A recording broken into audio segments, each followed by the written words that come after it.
This is The Bunt, the #1 podcast in skateboarding, brought to you by the #1 shoe in skateboarding, Vans.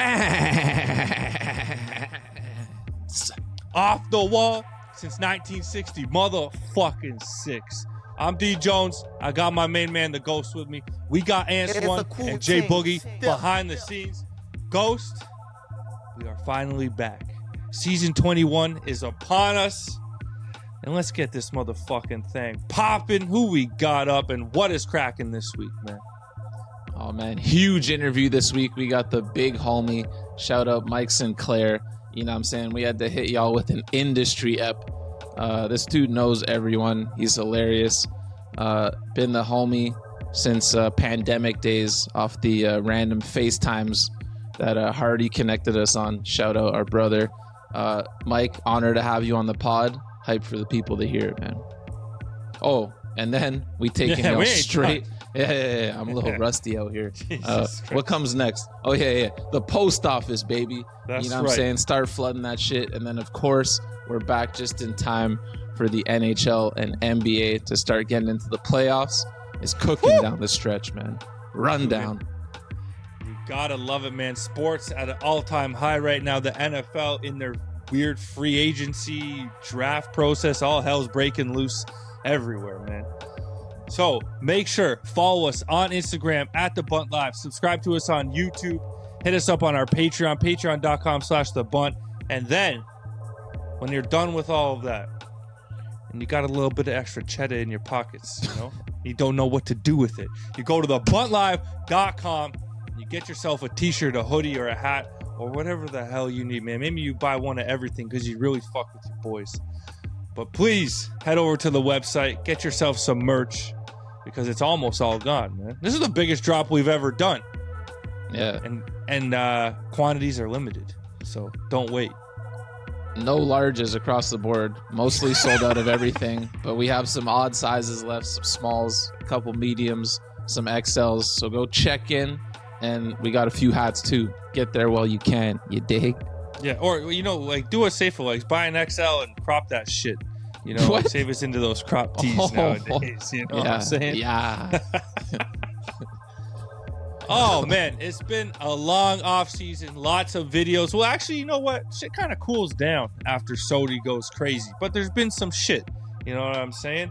And I personally don't have time to watch all of this. So I've been waiting for this. The Ghost shout out of the week. What you got for me? You know what time it is. Shout out of the week. Brought to you by The Den. Home of all your favorite skate videos. Shown in the highest quality. Just as the filmmakers intended. And the best part, it's free. Man, when I come home from a long sesh, I just want to watch a skate video before I crash. You know what I'm saying? Last night, I hit up the couch. Opened the Den app. And went straight to the Den TV, a 24-hour channel curated by people just like us who know what's up. I caught the end of an underground East Coast production that wasn't on my radar, then settled in for Workshop's memory screen. A true classic. Still. Den TV, the perfect nightcap. Watch it at the Den, available for free on iPhone, Android, web, Apple TV, and newly released on Amazon Fire TV app. Okay, I got a couple shout outs, lots of notes I made in the offseason, lots of fire parts and videos coming out. But two of my favorites, let's spark it with Cyrus, full part, Ben Shadorn, an epic duo. I think filmed mostly in Paris and the outskirts, but a France project, a blessed project. Go peep that. Cyrus, an absolute G, Bunt alum, and probably one of the most beautiful switch frontside flips you'll ever see. So make sure you take that part in. And then another masterpiece. I watched this part probably 20 times. Mare and Nice. I don't know how to pronounce that, but the legends over on Sour Skateboards, filmed by Frite Soderstrom, one of my favorite filmers out there. Another masterpiece. So go take those parts in. Mare and Nice, and then Cyrus and Ben Shadorn. Absolute perfection. You gotta love that shit, man. And I want to throw one out there. The Nike and Cons tour vid. Good for tomorrow. You know, with our boy Bunt alum and OG homie K Jeezy up in the mix. You know what I'm saying? You gotta love some Karan Gale clips. All sorts of Bunt alum in that video, but good for tomorrow. Also epic. Ghost, at the end of last season, we said that this year we're gonna start tracking for our own awards. You know, sometimes we promise a little more and then we don't actually deliver. Maybe we could pick one award. Video part of the year. Video of the year. What do you want to do here, man? We need to start because it's got to start today. Maybe both of those would be good. Video part and video of the year. Yeah, let's keep them separate. Or is a video part within a bigger video, does that count as video part of the year? Absolutely, it does. I think we just go video part of the year, man. I like that. Who's in the lead right now? Cyrus? Damn. Might be Cyrus, man. Cyrus out to an early lead for video part of the year. Or it might be Magnus Hansen, but yeah.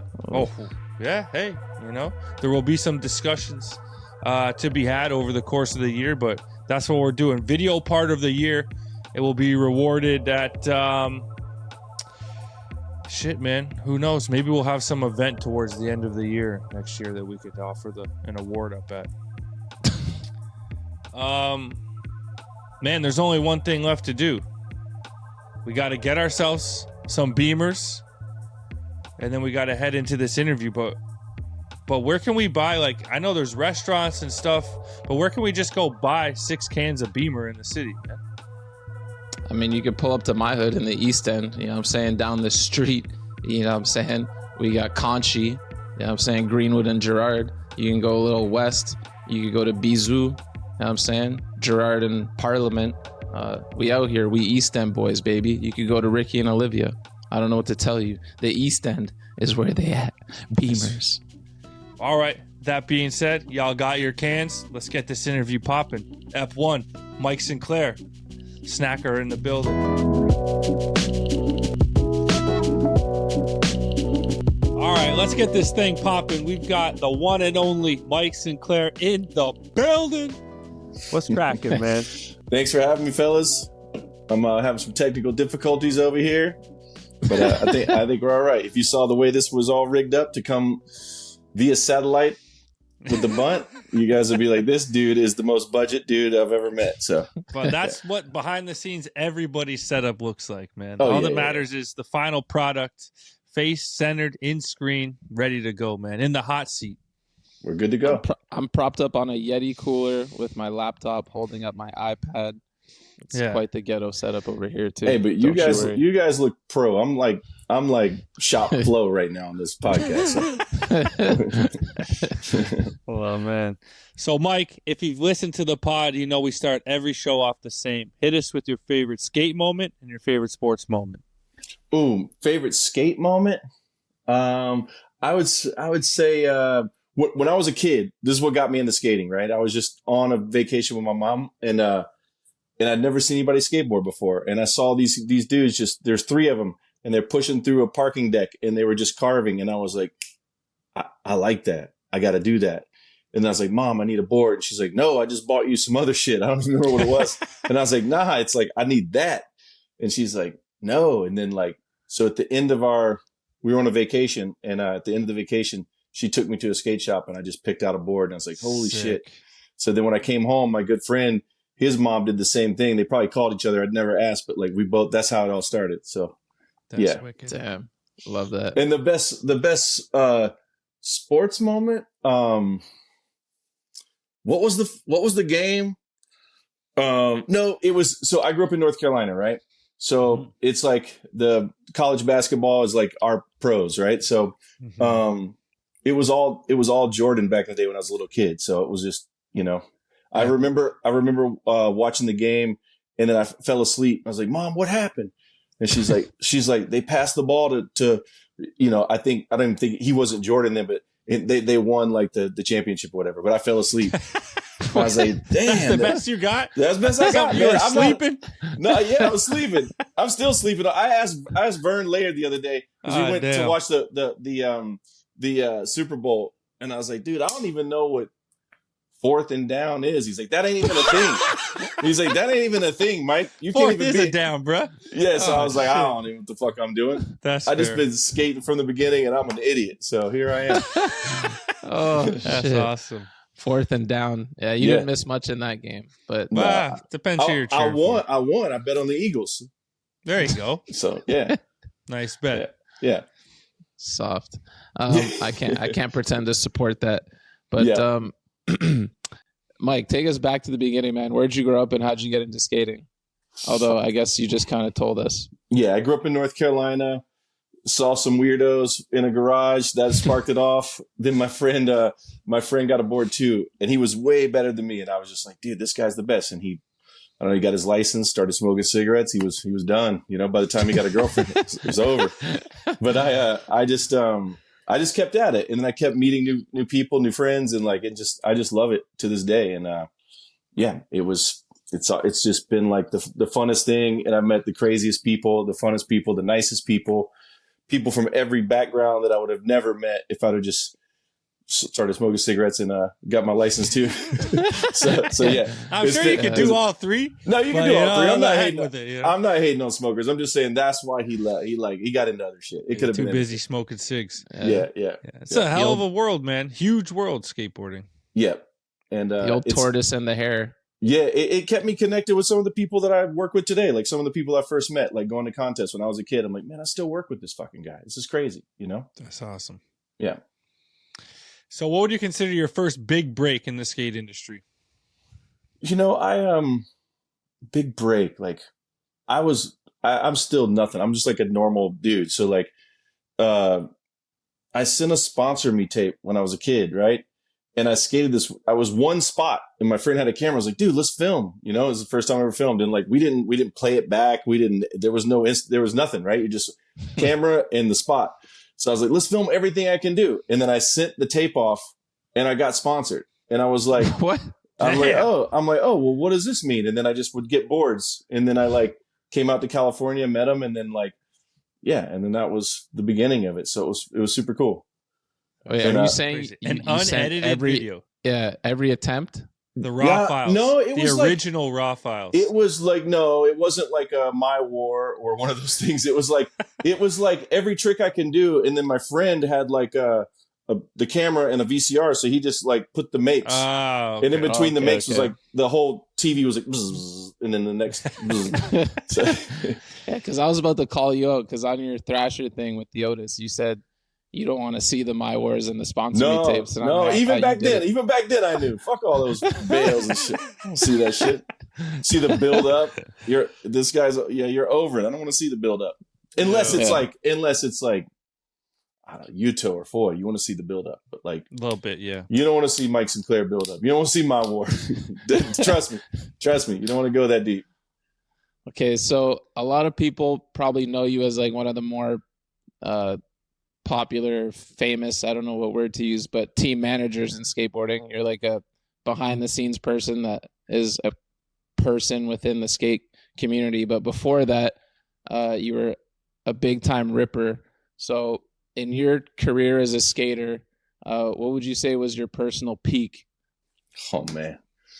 And maybe biggest hammer you got at the time. Oh man. I can't even talk about myself like that. I think that the reason that I'm here today is because I skated so much and would film and I didn't even know what sponsor meant. I never knew what it meant, So I got a story about that. So when I became a team manager, I was like, what did they not do for me? And I was like, oh, everything. They never told me anything. So that's why I started being a good team manager, because I was like, I got to let these people know what the fuck they're doing. So anyway, so I blew my knee out. And then after I blew my knee out, I was like, I gotta go to work. What am I doing? So I just started getting jobs in the skateboard industry, and it just was I didn't have shit else to do, because all I did and all I thought about, I still to this day, but if I didn't get hurt, I would have never done any of this shit. I'd still be trying to get clips somewhere with some friend. That's all it was, Mm-hmm. And, so it made me go to work. And then I got all these jobs just by showing up or just being motivated to do it because that's all I like to do and talk about and be around. So like it just kind of it just happened. Like I didn't seek out like all of any of this. You know what I mean? It just was like just knowing people, I guess, and talking to people and just being down and trying to do a good job and show up, you know? So one of the rare times and one of the good times where an injury is actually has a nice silver lining where but that you've fucking been able neat.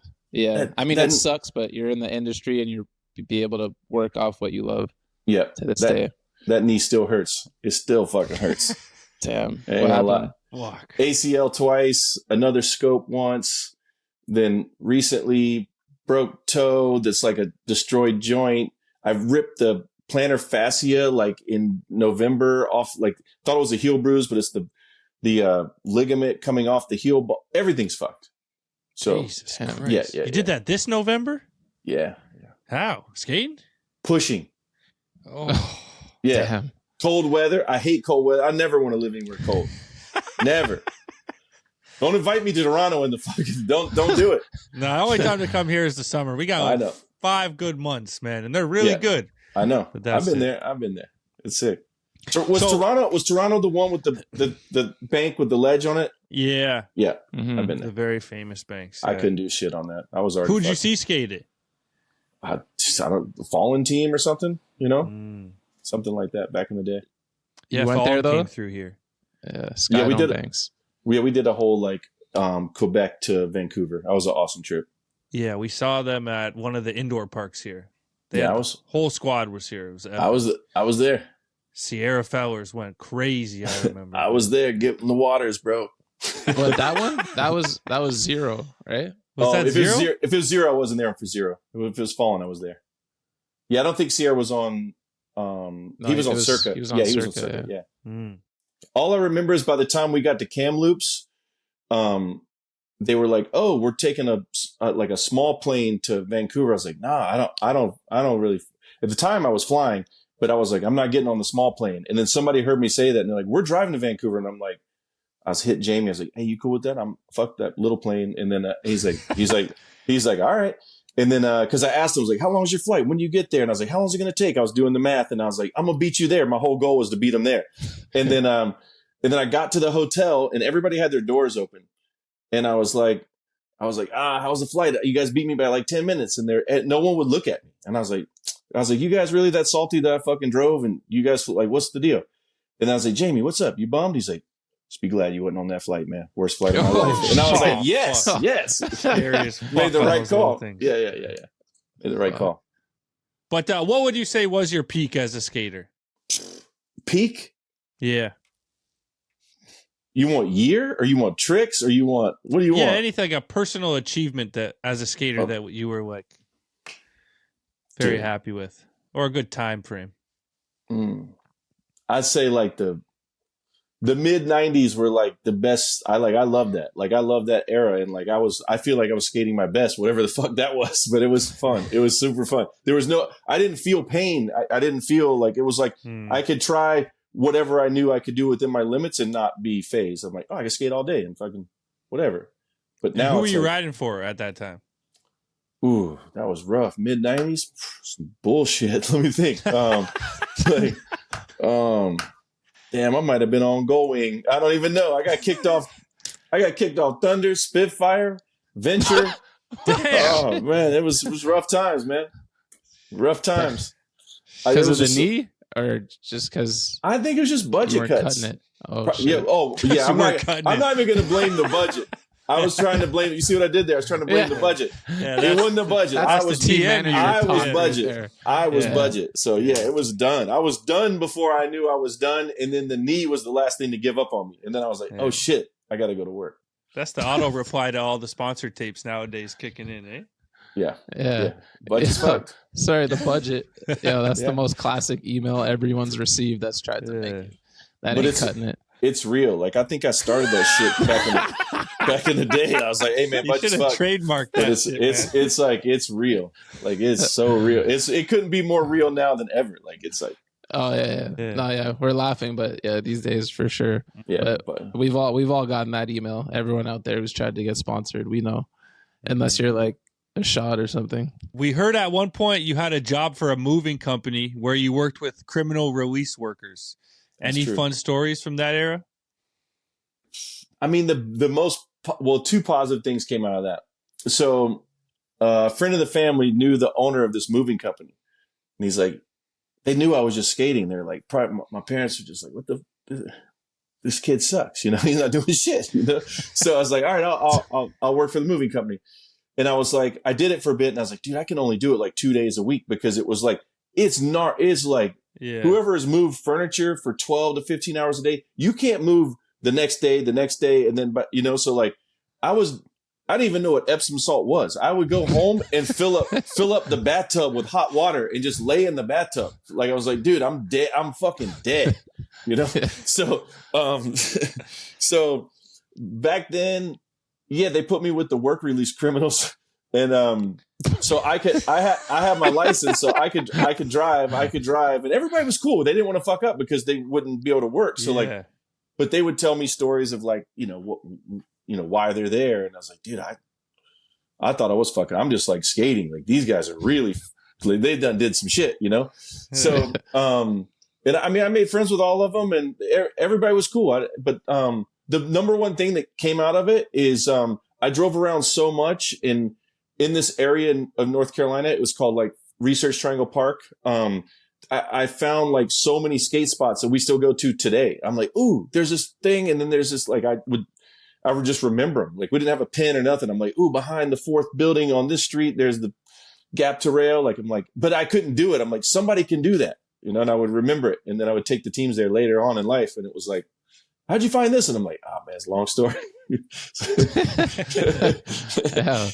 Yeah. You're grooming yourself to be a TM from way back. Didn't even know it. But I would see all of these spots and I'm like, I was never that good. So I'm like, somebody can fucking do this. And sure as shit, you know? Yeah. Well, now you get to bring the gnarliest dudes around. They get hit at all. Yeah. So switching lanes a little bit here, you're known to be somewhat of a snack god. Just curious what your top 5 are these days. Oh, top 5. I actually have a couple in case I got parched on the cast, but I got a bag of these. As you can tell, there's like 2 left. Oh, I'm a red vine like licorice. Man. Yeah, red vine goes. These are OG. You know, okay. This was leftover from Valentine. I got that from Cata Diaz. Cata Diaz gave me a box of hearts. And then I've been getting into these things too. I'm gonna pop these off in a minute, but these Trader Joe cookies, these things are good. Yeah, but, you weren't joking, man. No, but this is just like a quick grab right here. But my all time is like the Baby Ruth, the Snickers, any Reese's, and then I just leave it open for game. It's like, ooh, whatever catches your eye. You just go in the store. Like, it's like, yeah, you don't know what you're in the mood for until you see it. Yeah. Your candy and chocolate over chips, though. I don't see any potato chips in there, man. That kind of comes and goes. I feel like that's the weather. Like it's like a chip is good kind of anytime, but that chocolate's like fall and like spring. Summertime chocolate, you got to like get it in the ice cream. You know what I mean? Yeah, true. Yeah. And what drink goes with all this? Dude, what's the beverage? Man, well, right now, what do you got? I gotta go water. I'm trying to drop some, but then I even but I would drink Pepsi, Coke, all that shit. Damn. So now it's like, this is sad. Y'all ready? Like I tried Poppy. I tried a sparkling water. Everything, any drink. Like, oh, that's good for you. You should try that. It's like, nope. So I had to just get used to it. It's like Loserville right here. Just had to go Diet Coke on you. I can't even do real Coke no more, man. It's like I had too many of them. Because this sucks so bad. I drink like 1 or 2. If it was like a normal Coke, I'd drink 10 of them, 20 of them. Damn. I remember Charles Barkley saying that he was trying to lose weight too, as he's always talking about on TNT, and he was saying he's down to like 15 Diet Pepsis a day or Diet Cokes. I forget which one. And I'm like, that's so bad for you still. Insane. Like just because it's the fact that it's down to is yeah. Hey, but Barkley's the man. I watched that show. He's the funniest. all day. Yeah. So, speaking of snacks and stuff, you became somewhat of a staple on King of the Road over the years. Probably consumed your fair share of snacks on those trips. But what's your favorite memory from those wild adventures?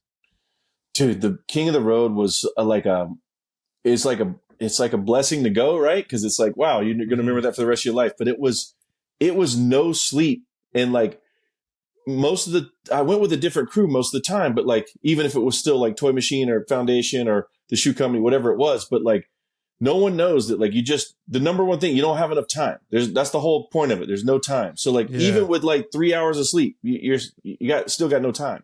Like, I don't know. Like Jamie Thomas has it figured out, but I'm not Jamie. I'm the opposite of Jamie Thomas. I've lost every time. So I think he won every time. I've lost every time. The best memories from it though is just like watching like the crazy shenanigans go down, and just like, I can't believe that, like find a girl with a juggalo tattoo and make out and light yourself on fire while doing a back tail down a handrail. I was like, yeah, we got that. You know, it's like, how did we get that? You know? Yeah. It just works out. I don't know if you saw, I think it was last year now, but around this time of year, our boy James Craig came on and he shot some shots at you, calling you out, saying that when he went on King of the Road, he's 2 for 2. And your record is, what's your record? I've probably been 5 times. Like, we almost won. And I was like, if we win, I will light the van on fire and just leave it. Like, I'm done. I'm done. It's over. Just torch it. But we lost. Yeah, we lost. So 0 for 5 to King of the Counties. 2 I think so. It might be 6. I'd have to ask Burnett. I don't know. I don't lost count. Can't even remember. Well, you're good for the show anyways, man. That's for sure. Well, it was fun. It was fun to be on it for sure. Who was the most impressive road dog, and then who's the least impressive? On King of the Road? That you went with, yeah, on King of the Road. I mean, Cole Wilson was like fired up. Like he was, you know, he came and went because of injuries, but like he was fired up. And then the least impressive was Billy. He sucks. You had to take that chance to get at him, didn't you? Yeah. So Billy, sorry, Billy. I ain't even sorry, Billy. You know what you did. Wait, what did he do? He seems like he'd be good. He could do anything. He is. He you know what? He's so talented, but he's he's stubborn, and I'm stubborn. So like it's a stubborn off of like two, like just like this, 2 magnets, you know? So it's like I don't know how to explain it. Like, and then he puts it back on me, and I'm like, I ain't got shit to do but to get you here. So you're gonna argue with me? You got to do it. Like, and then it's like it just turns into like Big Brother, Little Brother, you know, or Dumb and Dumber, actually. So, oh shit, we got to get him on, man. Too legendary. So you also caught some heat to end our last season. That's just when you hit me up, and I was like, damn, it is about time we got Mike on. Yep, because I was the Jaws comment. Yeah, so we had Jaws on, and he wrapped his interview up by calling you out as last person he wants on the sesh. Who's the last person you want on the sesh? Oh, man, I'm going to get some heat for this, but Mike Sinclair. Oh, shit. What? He's not stopping. Oh, no. I'm not stopping, dude. He's too neutral. It's like, it doesn't even matter if he's there or not. He's like, he doesn't know how to like bondo the spot. He's just sitting in his car eating snacks. Like,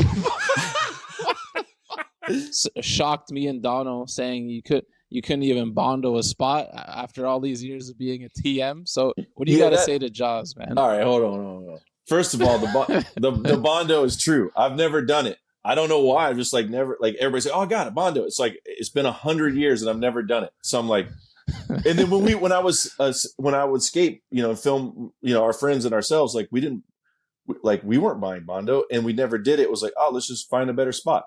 But like David Reyes bondos every spot. He just looks at it, bondos it, and then doesn't even skate. He's like, he does repair work around the world, which is amazing for David Reyes to exist. But I've never bondoed a spot. That's fucking lame. I know that. so yeah, it's like I'm guilty, you know. But what else? I don't vacuum the house either. Somebody else, you know. It's like there's certain things. There's just certain things. Oh shit! Hold on. I told you this thing was gonna fall. Hold on. Let me see if I'm legit. Okay. yeah, I don't vacuum the house either. So there's just certain things that you choose to do and not do. I don't Bondo the spot. But if someone's like, Mike, I want to skate the spot, will you Bondo it? I'm like, fuck it, give me that shit. Let me see if I can do this. You'll learn if you have to. It's just never happened. It's never happened. But last person on a sesh, I know what that stems from. That's why I was like, I got to call these guys. So not to get him back. I know so many people sent me that and they're like, dude, what's up with that? And I'm like, I know what that's from. So Jaws, when I worked with Jaws, he's awesome. He's shocking. He's insane skateboarder. How are my knees fucked up? He's jumped off everything. You know what I mean? Like, it's crazy. Yeah. Like the cards you get dealt, but I don't wish bad on him. But it's like, oh my God, I didn't do anything close to that. But so when we were filming, I've been around skating and filming before he was born, dude. You know what I mean? So like, it got to him that he was like, he came over to me and it was real sweet, but he was like, hey man, how come you don't like get excited when I do tricks? I'm like, what do you mean? And I'm like, I didn't know what he was talking about. I was like, what are you saying? He's like everybody else is freaking out and giving me hugs and whatever. I was like, oh, I'm worried. He's reading me wrong. Inside, I'm like, this dude's going to fucking die. He's going to break his leg. He's going to die. Like, I called 911. Like, how are we going to get out of this situation? I'm thinking of the worst, right? He's just like, whoa, party, whatever. So I'm thinking the worst. He makes the trick. And then I'm like relieved. I'm like, phew. So like, I'm just sitting over there like, oh, goddamn. And then I'm like, hey man, sick ass, whatever, 7-story ollie you just did. Like, that's insane, blew my mind. He's like, thanks, Mike. And then, but I'm like, you want me to be the fucking cheerleader? That's what you want me to be? You want me to jump up and down? Like, that's not me. Everybody knows that's not me. So like, I'm just like, he likes the celebration. And then like, I'm celebrating inside, but I'm just like, we got shit to do. We got to go. We got to eat. I'm like, all this other shit. Check into the hotel. Yeah, with all this other shit. He's just thinking about the party. You know what I mean? And then, you know what else Jaws likes to do? And I fucking hate it. And I've never done it. I'll do it with anybody else but Jaws. But him and his boys, he makes a trick and he puts his hand out and they interlock it like that. And if you've ever seen Jaws' hands, they're the dirtiest, nastiest, grimy. Like, my shit's clean. He is the dirtiest, most disgusting dude I know. And like, he's the dude that'll skate all day, go bowling, and then eat some nachos off the thing. And it's like, oh man, and then I'm the one that gets sick. Oh. I'm the one that gets sick. And I'm like, how'd this happen? But yeah, I love him. I traveled with him for years, and he blew my mind for sure. But he enjoys the cheerleader. I'm not the fucking cheerleader. I'm like I guess I'm the grumpy boss. Like, I'm like, but I don't want to be grumpy and I don't want to be the boss, but I'm just there. So, and he said I was neutral. That is correct. Cause I'm like, I can't be jumping up and down for Jaws and then not jumping up and down for the dude that didn't make the ledge combo. Like, everybody's the same. So fair enough. It's not like I'm on a trip and I'm just lifting up Jaws. Like, yeah, this is our guy. Like, I'm not doing that. Oh shit. So, but I don't want to hurt anybody's feelings either. So I'm just like, fuck, man, I didn't know it was like that, but it's like that. You got fair enough. Yeah, you guys got each other. He'll be fine. I'll go to his house we're good friends, but like we're the opposite. Like he's like playing house music and like smoking weed. I'm like, I like got on. What am I even playing? Like, I don't know, like oldies, and I'm eating snacks. Like we're opposite, dude. You know what I mean? I stayed at his house one night, and I was like, dude, where the fuck are the doors? Like, and he's like, oh, I took them all off. I'm like, how the fuck am I going to go to sleep over here? So like, yeah, we're opposite for sure. But I love him. I respect him 100%. So, and I hope we get to go on another. And the last trip I went on, he was in North Carolina with us. He did some crazy shit, like crazy. So he's still at it. And I love you, Jaws. I love you, Jaws. And I'm sorry I'm not jumping up and down for you, but I am inside always. Epic. So what made you try to penetrate one of the most cornered markets in skate hard goods? Tell us about Slappy Trucks. Oh, so Slappy Trucks. Let's see. It was COVID. And I took it super serious. Like I locked myself. I went to North Carolina. I got away from everybody. I would only go skate with my friend outside. Like Mark Waters passed away. I'm like, damn, man, he's like my size and kind of close to my age. Like it freaked me out. So like, I was just like, I was out. Like, I was like, I don't know what was happening. I was like, oh, skateboarding's gone. That was fun. The world, like I was tripped out. So then like, as things were supposed to get better, I was like, man, I'm fucking bored. And I was like, what should I do? And I didn't tell anybody. I was like, should I start a board company? I was like, no, there's like 1,000, there's 10,000 board. And I was like, I always rode a certain brand of trucks for a long time. And I just didn't like I liked them the most out of the rest of them. But I was like, I want to do something different. So I started experimenting with this factory that I was connected with. And then I was talking to them and there wasn't that much business at the time. So they were like, yeah, we got time to design something. And I paid and whatever. Like, I was like, I didn't have any intent. I was doing it out of pure boredom. Like, I was like, it was something to keep my mind busy. And then I could go test them and then I could give feedback. And it was just something to work on because for years we would plan a trip. The trip's canceled. Plan another trip. Oh, wait, no, it's still not good yet. Or this guy's sick or the contest is, everything was, dude, it was like, it felt like forever. So then I got to the point where I developed it how I wanted it to be. And I was like, no one's going to like the truck that I like, because I'm just weird and I wanted it to be this way. And so I took it to when I thought I was like, oh, it's ready. Like am I going to sell it? Like I didn't even know I was going to put it in the market. So I went and showed it to Reggie Barnes, who owns a skateboard distributor, Eastern Skateboard Supply. He owns a couple other distros as well, but he's like, I'll try anything that you make, Mike, because I've known him I used to work at a skate shop when I was young. And I was like, oh, really? And he's like, but I can't, if no one buys them, then I won't keep buying them. I'm like, oh, dude, I'm probably going to sell a case. I was like, I'm going to probably sell a case of these things. Like, it's all good, whatever. I didn't have any expectations and I wasn't going to quit my other jobs. I just thought everything was going out of business, but it turned out to be the opposite. Everything started selling. So, but that was before I put the trucks out. So, so he got the trucks in and then he was selling them and then I was selling them out of my garage and I was still doing all my other jobs. And I was like, oh, wow. Like I went to, all these other places out West and whatever. I just went in. Like I'm not a sales guy. I was like, hey, can I set up a meeting? I want to show you something I'm working on. And everybody was cool and open to it. And just like you guys were like, whoa, you're trying to do trucks. I'm like, yeah, here it is. I'll leave some and I was like, just let me know what you think. Cause I didn't want to tell them like what I did different. I was like, you just tell me what you think. And everybody seemed to like them. And then some people started asking for them. And then it's like, Steve Douglas called me. They were getting ready to start a distribution. He's like, hey, we want to carry your trucks. I'm like, you do? And then, so it was just a crazy coincidence and it's all led to like right now. And they're selling good and people are stoked on them. And like, I like them and everybody that's tried them has seemed to like them. So it's like, I would have, if someone came to me and was like, hey, Mike, I'm going to start a new truck brand. I want you to head it up and do it. I'm like, no way.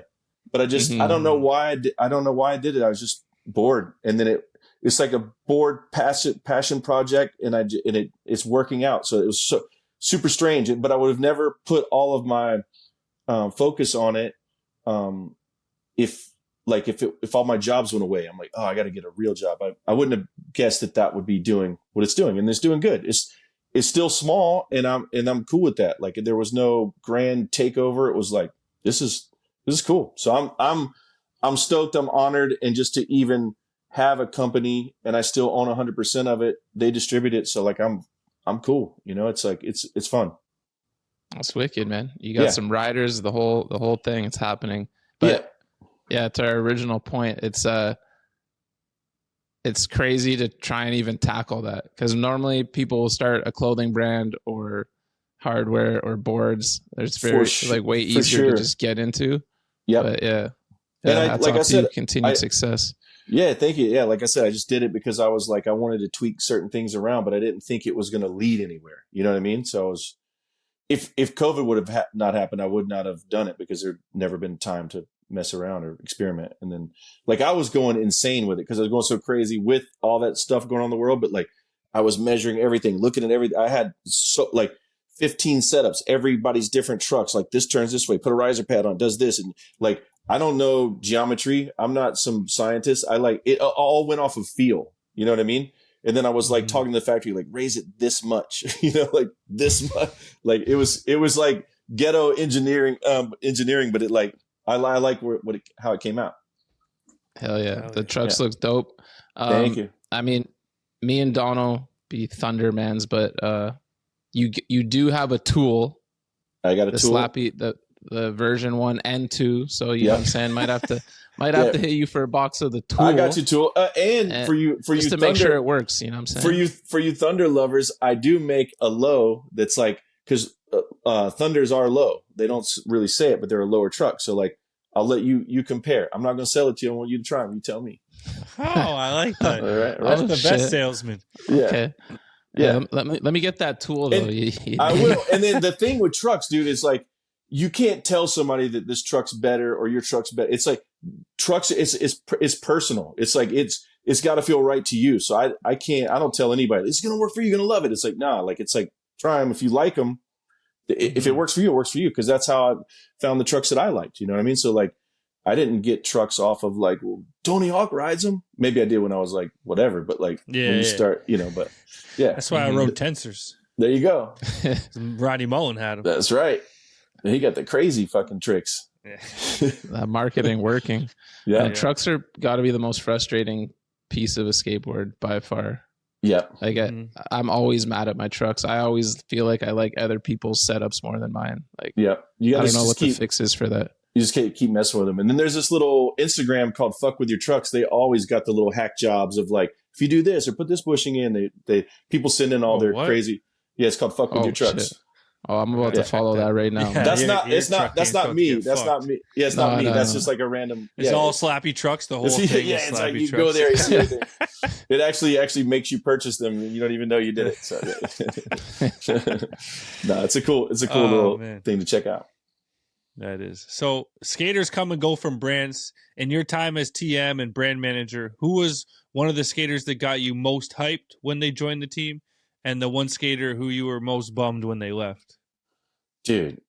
Oh man, there's so many. One of my favorite skaters that left is Nick Trapasso. Like he was like one of ours too. Dude, I can't say enough like what he meant to, like he's in my top picks of all time. It's like Trapasso, Brian Winning. It's like a certain way that people do their tricks that like, it's like, wow. Like, it's like, that's different. You know what I mean? And like Nick had that, he had that style. He had that technique that like nobody could fuck with. And like, he was the dude too, that also told me like, I try to give advice, but sometimes like they don't want it. Some people come to me for advice, and sometimes I'm like, if I see somebody doing something, I kind of like, hey, let's talk. And so it's unsolicited, so that sucks. But I'm like, I love them, so like I want to like help, But he just told me straight up. He's like, after I told him what I thought, like where he was headed, he goes, you know what, Mike? I just don't give a fuck. And I was like, I thought that was going to be the opposite. I go, hey, like a sincere I just said respect. And then that was it. It was like, he honestly did not give a fuck. And it was like, you have to respect that. Like that's how he did his career. And it was like, he did what he wanted to do. And all you could do is respect it. And like his skating lives on. Like a week or two ago, I just was like, oh man, I just put it on my Instagram. Like, anybody love this as much as I do? And it was like, everybody lit up like, yeah, this is the sickest. And it was like, oh my God, it meant that much to so many people. And it was like, that was his amateur video part. Like, it was like, you know what I mean? That wasn't even his big moment yet, but that still was like some of his best shit to this day. Oh, like his breakout toy part? Yeah. Suffer the Joy. Yeah. Yeah. That was one of my all-time Dude, was faves. the advice, did it have anything to do with the pajama pants, man?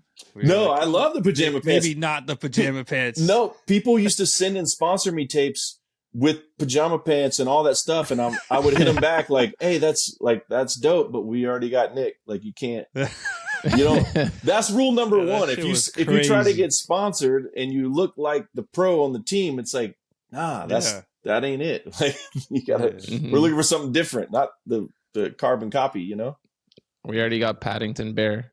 Yeah. Yeah. We don't need another one. And then Who was the most hype that like joined the team? Oh, to join Where the you're team? like, oh, we want this guy. I'm gonna go recent on this one. Cordano Russell joining Toy Machine because it's so different than anything we've ever had. He's an athlete. He's religious. He's super nice. He cares. It's like, where did this guy come from? Like, can we get more? Like, that's what, you know what I mean? Like, there's not going to be another Cordano Russell that I know, but it's like, it's so different. I've never seen anything like it. I love his family. I love his attitude. I love his skating. And it's like, I think that Thrasher double XL thing really helped people like get his vibe, because everybody's like, dude, what's up with that guy? He dresses weird. He does. I'm like, dude, you got to meet this guy. Like, it's crazy. Like, it's like, like he's got his family at the spot. Like the whole it's like, it's awesome. Yeah. I think that you're right. That Thrasher thing. I mean, I wasn't hating, but I was just like, people don't know. Like came out of nowhere. Yeah, seeing for that, sure. You're like, okay, I get it, and it's actually endearing. The whole story is pretty insane. It's so cool. Like you got to respect it, because it's like, wow, like this is like, it was like we premiered it in here at my house, and like I was like I hadn't seen it, and they interviewed me, but I didn't know I was going to be all in it like that. I thought, whatever. But like I was over in the corner, like looking at the family, and I was like, oh damn, like this is like it's like a 30 for 30. Like I'm getting a little, like, oh no, man, I don't. Does he like it? Does the family? I don't even know what's happening right now. So that was awesome. It was cool. Yeah. He might not be for everyone, but like that little piece, your little, the behind the scenes look at him, it'll change the vision on him. Yeah, and then when you meet him, you'll be a fan. Like you can't hate. Yeah. Like, sometimes I hate that when I like kind of like hating on someone. Yeah. And then you meet them and you like them and you're like, fuck. Yeah. Nah, for can't sure. hate on this guy for anymore, sure. man. For sure. Yeah. That happens. That happens in my position a lot. Like you see all these skaters like I don't know, and then it's like, oh man, this guy's cool as fuck. Yeah. Oh, this happens to us all the time too. Yeah. So we end up interviewing people that maybe in the past we weren't huge fans of, and then they come on the pod and you're like, damn, that dude is so nice. That's my favorite. Yeah. That's cool.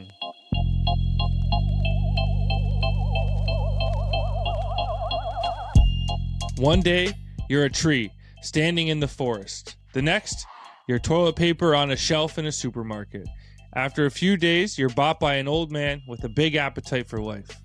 You might not be the smartest roll of toilet paper the world has ever seen, but you know what is waiting for you, and that is just grim. As the man walks towards his car, there is a crash behind him. He turns around and sees a skater lying there. Seems like the skaters tried to backsmith down a handrail and landed on his face. Blood is pouring everywhere.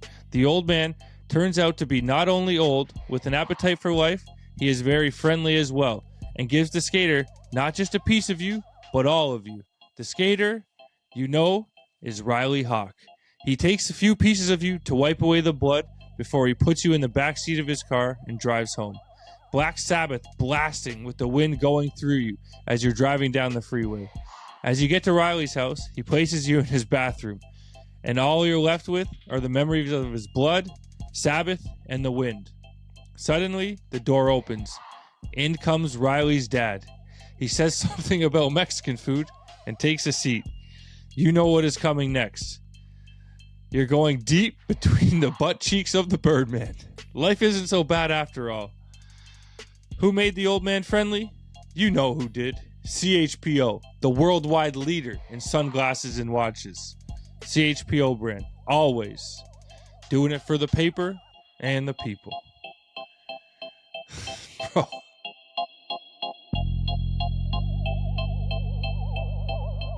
Are there any unwritten rules or etiquette you follow when it comes to poaching or skaters switching brands? Does that ever get tricky behind the scenes? You know what? Like, yeah, like we're all guilty of it. Everybody's like stole a rider from somewhere or this or that. But like in the last like many years of like doing it, I just try to find the next kid and like give them the opportunity, and and then sometimes they leave and it's like it hurts. You're like, oh man, shoot. But then because grass is always greener, right? But like it's not really that much greener anywhere, especially right now. It's all the same. But like, it's just like, can this dude or this girl vibe with the crew? Is it cool? Is it genuine? Are they stoked? Do they like, it's like, so just to go pick a rider, like I'm just going to like, like if I was to steal Mason Silva, right? And it's like, I know Mason, I know the team, but it's like, that's like, but why would we do that? I mean, I would love to have Mason Silva, but like, he's not looking to ride for Toy Machine. So it's like you're better off creating your own Mason Silva, not in that way. Like, we're going to take him out. It's like just your own dude that could be that star where you're like, and then you still admire and slap high fives to Mason. Like, you're a fan. I'm a fan of Mason. So like, it's like, you just want to build your own, cause like so many people, when they start to get that, like, ball rolling and everybody talking about him, that was with Nick Trapasso. That was with this guy. That was with that guy, this girl. It's like, everybody wants a piece. So you're like, damn, are they going to leave? So it's like, makes you just kind of uncomfortable, but you're like, I'm so used to it. It's like, well, it'll be somebody else, but it sucks because you invest so much of your time. You want them to stay. Like Deshaun left, and I was like, dude, I love Deshaun. And I'm like, you're leaving. I was like, you're leaving. And he's like, well, and I'm like, you're telling me because your mind's already made up. That's what hurt me the most. I'm like, he's leaving. Like we were tight. We still are, but that hurt. Cause I was like, damn, Deshaun, like I put him on Toy Machine because it was so different. Like it was like, and people are like, what? He doesn't fit. I'm like, exactly. Like, that's what I'm looking for. I don't want something that just fits. I don't want to be like the handrail team or the big gap team or the manual team. I want the manual guy. I want the transition girl. I want all of it. I love skating. So it's not just one way, So when he left, I was sad because I was like, dude, gotta be kidding me. And I'm like, you go into April, like, and then Shane called me and I'm like, damn it. But we're all good. It's like a small world. So we're all good, but it's like, it hurts, you know what I mean? But it's not, there's no ill will. It's not like, all right, Shane, I'm gonna get you. Like who you got coming up? I'm coming for Yuto. It doesn't work that way. Yeah, Yuto's your boy, eh? Yuto's my homie. Hey, I put him on Toy Machine. Hey, Shane, I'm gonna put Toy Machine. I'm gonna send him a package right now just to see what I'm just gonna fuck it. Let me get right back to you. Yeah. Don't kill me. Okay, so what about in that when it's the other way around and someone, let's say, approached you and is like, yo, I kind of want to leave where I'm at. What's up with Toy?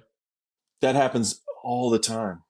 And I'm like, sometimes I talk them off the cliff. I'm like, dude, you got it good right now. Like it's not, so it's not that I don't want them to not ride for Toy Machine. Sometimes people, like I said, the grass ain't greener ever. It's like, dude, if you're trying to leave Rio to come here or leave here to go to Rio, it's like, like what are you looking for? Like, it's like, are you unhappy with the crew? Are you unhappy with so it's just like trying to be like a guidance counselor or some shit where you're like, what are you trying to do with your career right now? What are you doing? Yeah. But like you can exist anywhere right now. And like, just your skating should do the talking, you know what I mean? And then your personality and then just who you are. It's like who you vibe with and what you do, and then stick around with your productivity. Like if you go missing, like people are easily forgotten about right now because there's so much talent. It's insane. There's too much, man. Yes, 100%. Too much. We need to scale. The budget's fucked. We got to scale back. Okay, so I got another question for you then, because you work on the shoe side and the board side. Yep. Is there ever awkward moments where you have some people on board companies that you manage that want to get a shoe contract? You can't say yes to everyone, I'm assuming. Every day. Hey, Mike, what's up with this? What's up with that? I'm like, dude. I'm like, I mean, the way that happens is like the shoe brand that I work for. Like, I just have to pass them to like the other guys and like, hey, you should talk to them. Like, I'm kind of in charge of like the up and coming kids. If you're 28, like, you're talking to the wrong dude. You know what I mean? Like, so, but like, but yeah, I mean, I try to help. I don't ignore it. Even if it's like uncomfortable for me, I talk to the crew and like, hey, what do you think of this person or this girl or this? What do you think of this idea? And they're like, oh, interesting. And like, I talk like I answer every DM, every text. Like I get back to everybody and like I try to like that was the thing when I became team manager. Like I got to let them know.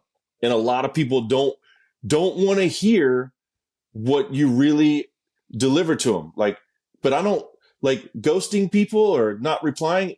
To me, that's worse. But in some cases, I'm like so much worse. But some cases, I'm like, they probably would have liked the ghost better than the real truth. It's like shit.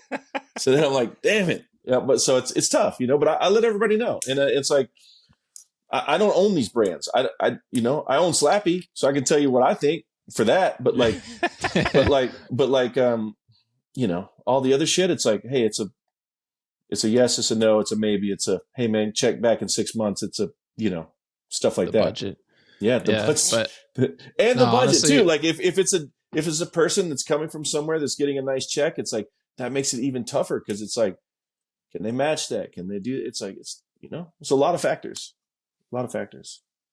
Yeah, in my experience, I could say that ghosting. There's nothing worse as a younger skater just trying to like navigate whatever. Getting ghosted, there's nothing worse. I'd rather get bad news because I could just respect that and accept it. But ghosting is actually the worst. So keep doing it. You know who I do ghost though? I do ghost this one. And this is crazy. Somebody will hit me up like, hey Mike, can you get me on Toy Machine? And I'm like, let me see the clips. And then I'm like, all right. And I'm like, you know what? I can't do anything for you. You're ripping. Like thanks for letting me check it out. Best of luck, you know? And then I like the hard flip tail or whatever, you know, and just getting back to them. Like I'll spend my time watching the shit, replying to it, whatever. And then they're like, yo, could you send this over to Baker for me? And I'm like, me? You want me to send this to the Baker? Secretary. Yeah, I'm like that gets a ghost. It's like that's not even like now you're pressing your luck. Crazy. No, that's a valid ghost. You might catch a block, and I like Baker. I'm just saying, but you can't ask me no crazy shit like that. That's like awesome. There's no way. They want it, and they want it now. They don't know the line. A lot of the kids don't know the line. You know. Baker's awesome, dude. Hey, Jay Thorpe. I said no to this kid, but he said, all right, then. Well, so I'm sending it to you. He's gonna be like, what the fuck is wrong with you? You're the next best one. Yeah. Yeah. Or maybe you were the first pick and I was just the step. See, you know, who the fuck knows what's going on with these kids? No. You know? Yeah. Good question. Yeah. So as a TM on trips, do you get your own room? And if not, who are your go-to riders, filmers, photogs, etc. to room with? Man, it's been, I get my own room these days for sure.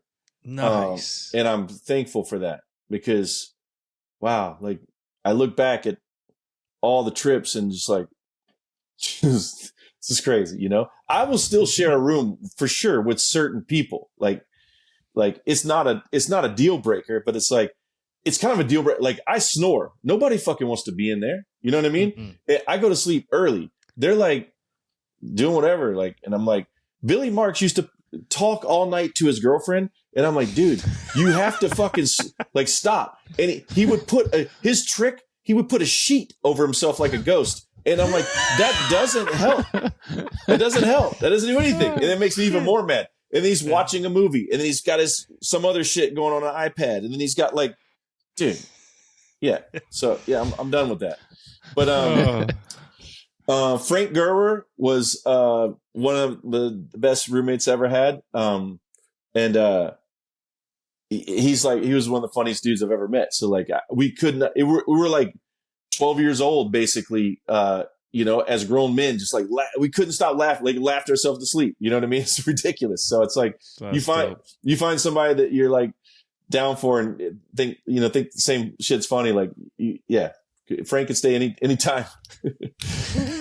So you're a good roommate, you're saying? No, I'm a bad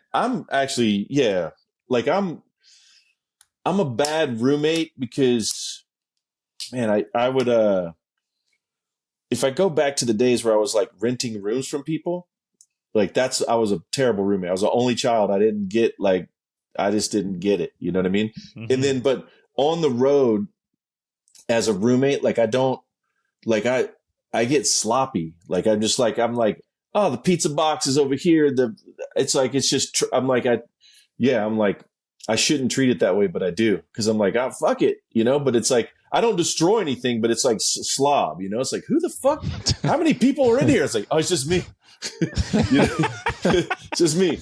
What are all these dirty socks doing? Everyone's like, I don't know. I just took them off. And like, they're just, I don't know why they're on the That's vent. where they landed. Yeah, that's where they landed. Donald would kill you. You two could never room together. Yeah. But Donald's I would, meticulous. but I would not do that. I would try my best not to do that with the roommate. Oh, and this dude, Jason Rothmeyer would like, and James Craig, they hate me. Cause like I'd have to roommate with them when I used to judge contests, and like certain things get in my head and I can't get it out. I'm like, they probably got athlete's foot. I don't know why I'm thinking that.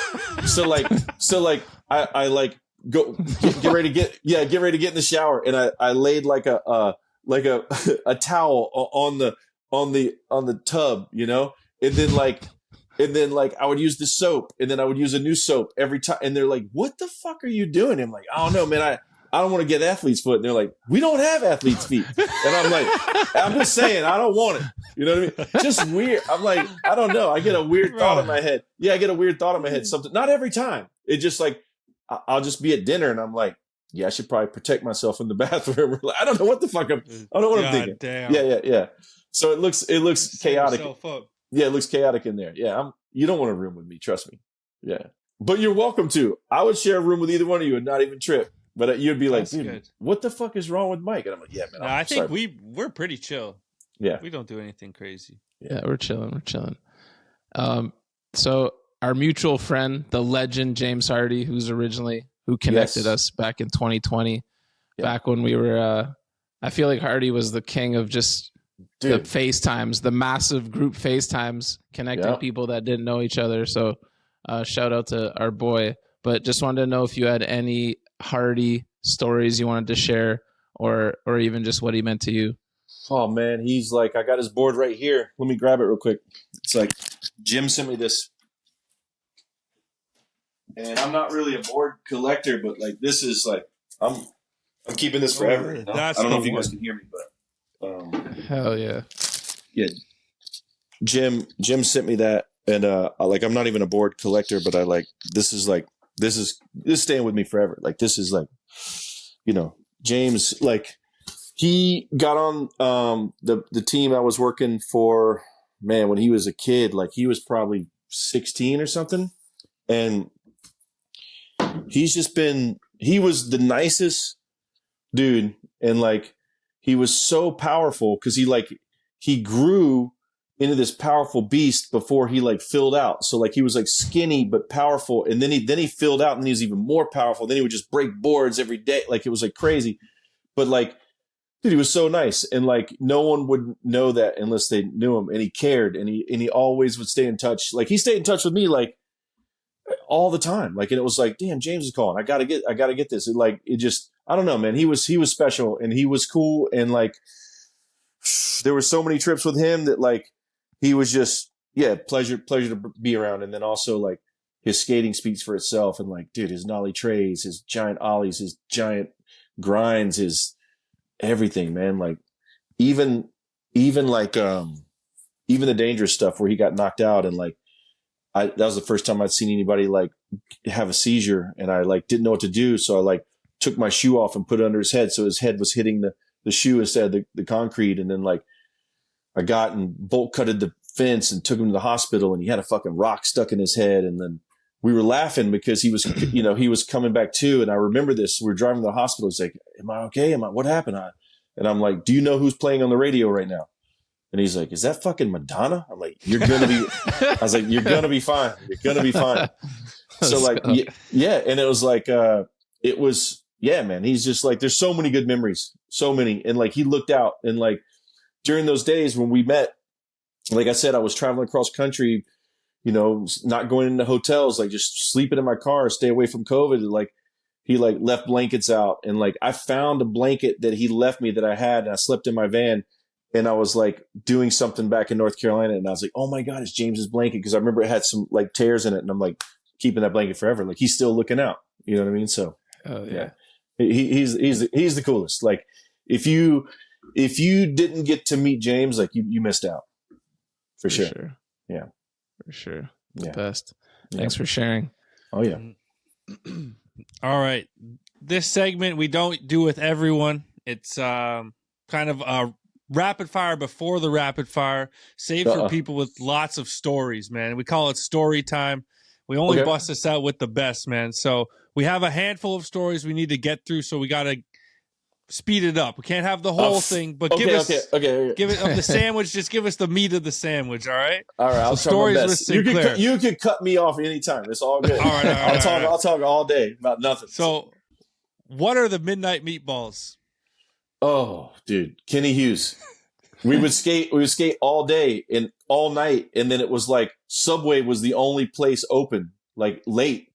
And he's like, he would look over and he's like, "Yo, midnight meatball," and I'm like, "Yep." And then so we would drive so far to the only place it was open. He would get the meatball sandwich, the midnight meatball, and I would just get the ham and cheese, basic ass kid sandwich. So like, Epic. yeah. Respect to Kenny. Kenny's my great friend to this day, man. Dude, absolute legend. Yeah, love it. What's the Sinclair DC email scandal? Oh, dude, it's terrible. It's terrible. Oh man, I'll make it quick. So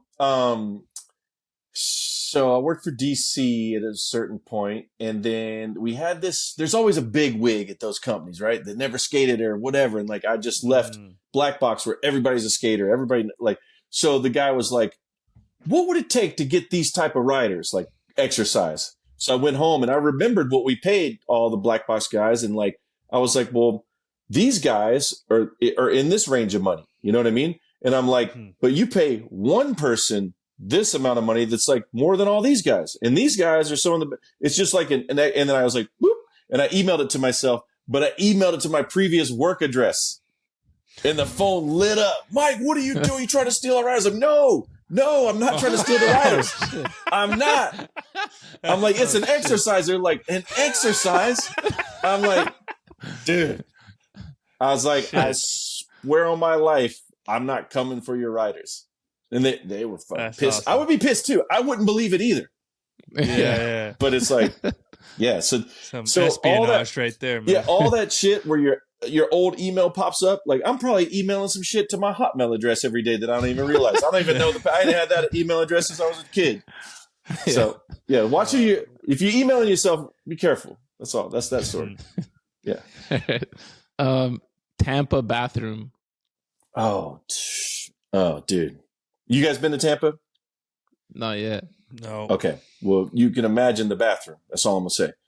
So yeah. I had to get back up on the judges stand really quick. Like, and you have like small breaks, and then you have to make your way there. And I was like, "Yo, Mike, what's up? Hey, you get my tape? Hey, what's up with the shoes?" Hey. It's like, oh my God, I have to take a shit right now. Give me on Baker. Yeah. And so I'm in there, and I'm like, I had to look this up because I'm like, is this real? Like, why did this happen? But like, if you try to rush a shit, like you try to strain it out, you try to like get it, like just get it out, and you're not ready, you will pass out. You will pass out.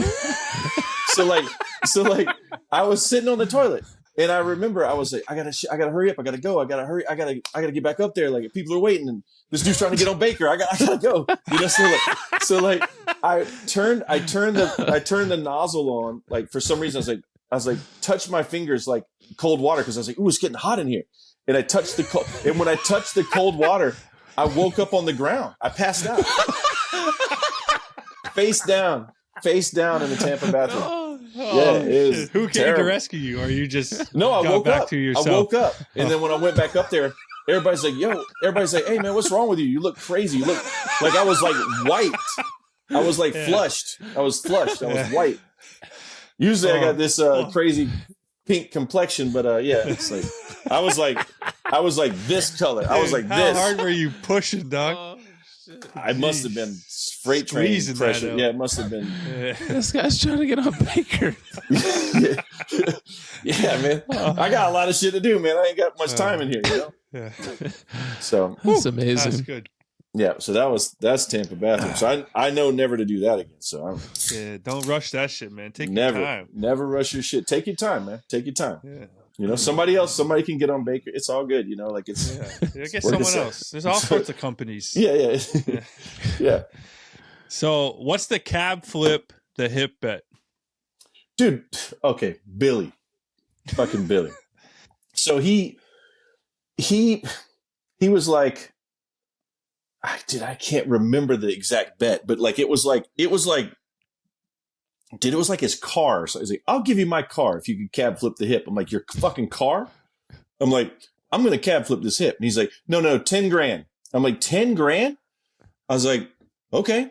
And then it was like, I tried one. He's like, no. Within 3 tries, I'll give you $1,000. Or what? It just kept. I was like, dude, what are you doing to me? I was about to drive out of here. Yeah. So like, it turned out to be 10 tries. I don't remember the grand prize, but it was something ridiculous.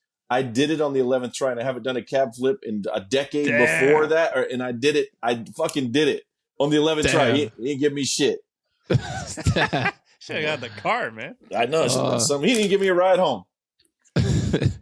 You got the clip? I want to see that. Sounds epic. Ain't no clip. It's probably you're gonna think it's a lie. No one thinks I can cab flip. I can't anymore. But Billy was there. Ask his dumb ass. He knows. Bro, I was watching your old clips today, man. You fucking were a beast. AI can do anything these days. Get the Edgelord sponsor me, man. Yeah. Speaking of Billy, what happens if you ever kick Mr. Billy Marks off Toy Machine? I can't. We signed a deal. It's a verbal contract. He got me the job at Toy Machine, therefore I can never kick him off.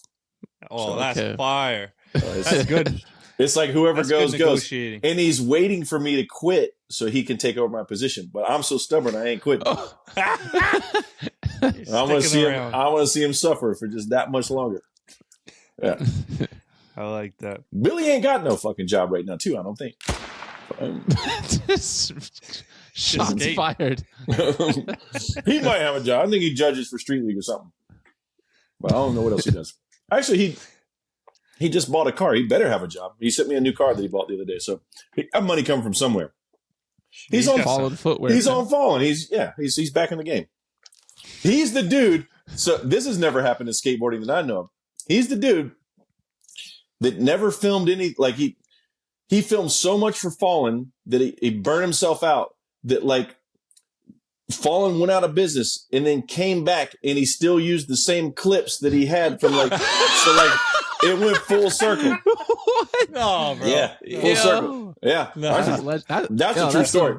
That's some Mark Appleyard shit right there. That's a true story. Yeah. Awesome. Full Appleyard spacing clips out over like fucking 8-year spans and shit. Yeah, because Billy's like, they never fucking used this. Jamie didn't think this was good. And he's like, second time around, it works.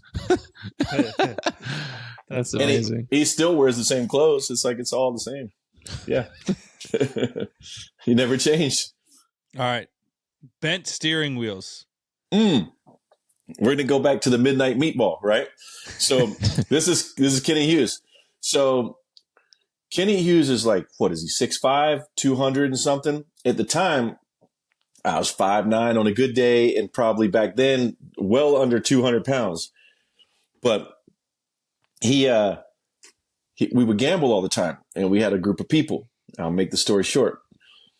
I was a sketchy ass roll, and I was just sitting there like probably eating the same fucking red vine. And he's like, "What?" And I was like, "That was a sketchy ass roll, man." And he was the bank, and he's like, "You're done." I was like, "I'm done."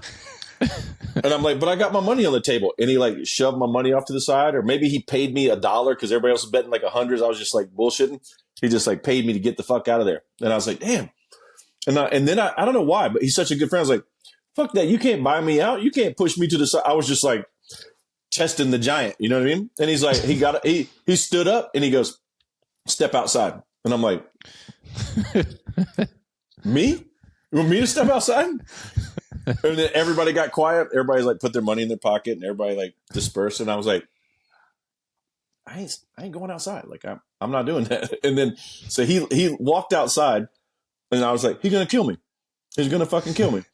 And this is the first time we ever got in an altercation. I've known him forever. So I was like, I refused. I was like, dude, I ain't going outside. We waited for the bar to close. Like, I didn't even know how I was getting home. I was like, I'm not going outside. Like, I'm waiting for like whoever owns the bar to take me home. I'm not going outside. So long story short, we go outside at the end of the thing. He's nowhere to be found. I'm like, thank God. And then I didn't see him for a couple weeks later. And then I saw him and he's like, yo, come here. And I'm like, nah. He's like, nah, come over here. I'm like, nah. He's like, he goes, I want to show you something. I was like, I don't really want to see it. And like, I didn't know what he was. I was like, he's going to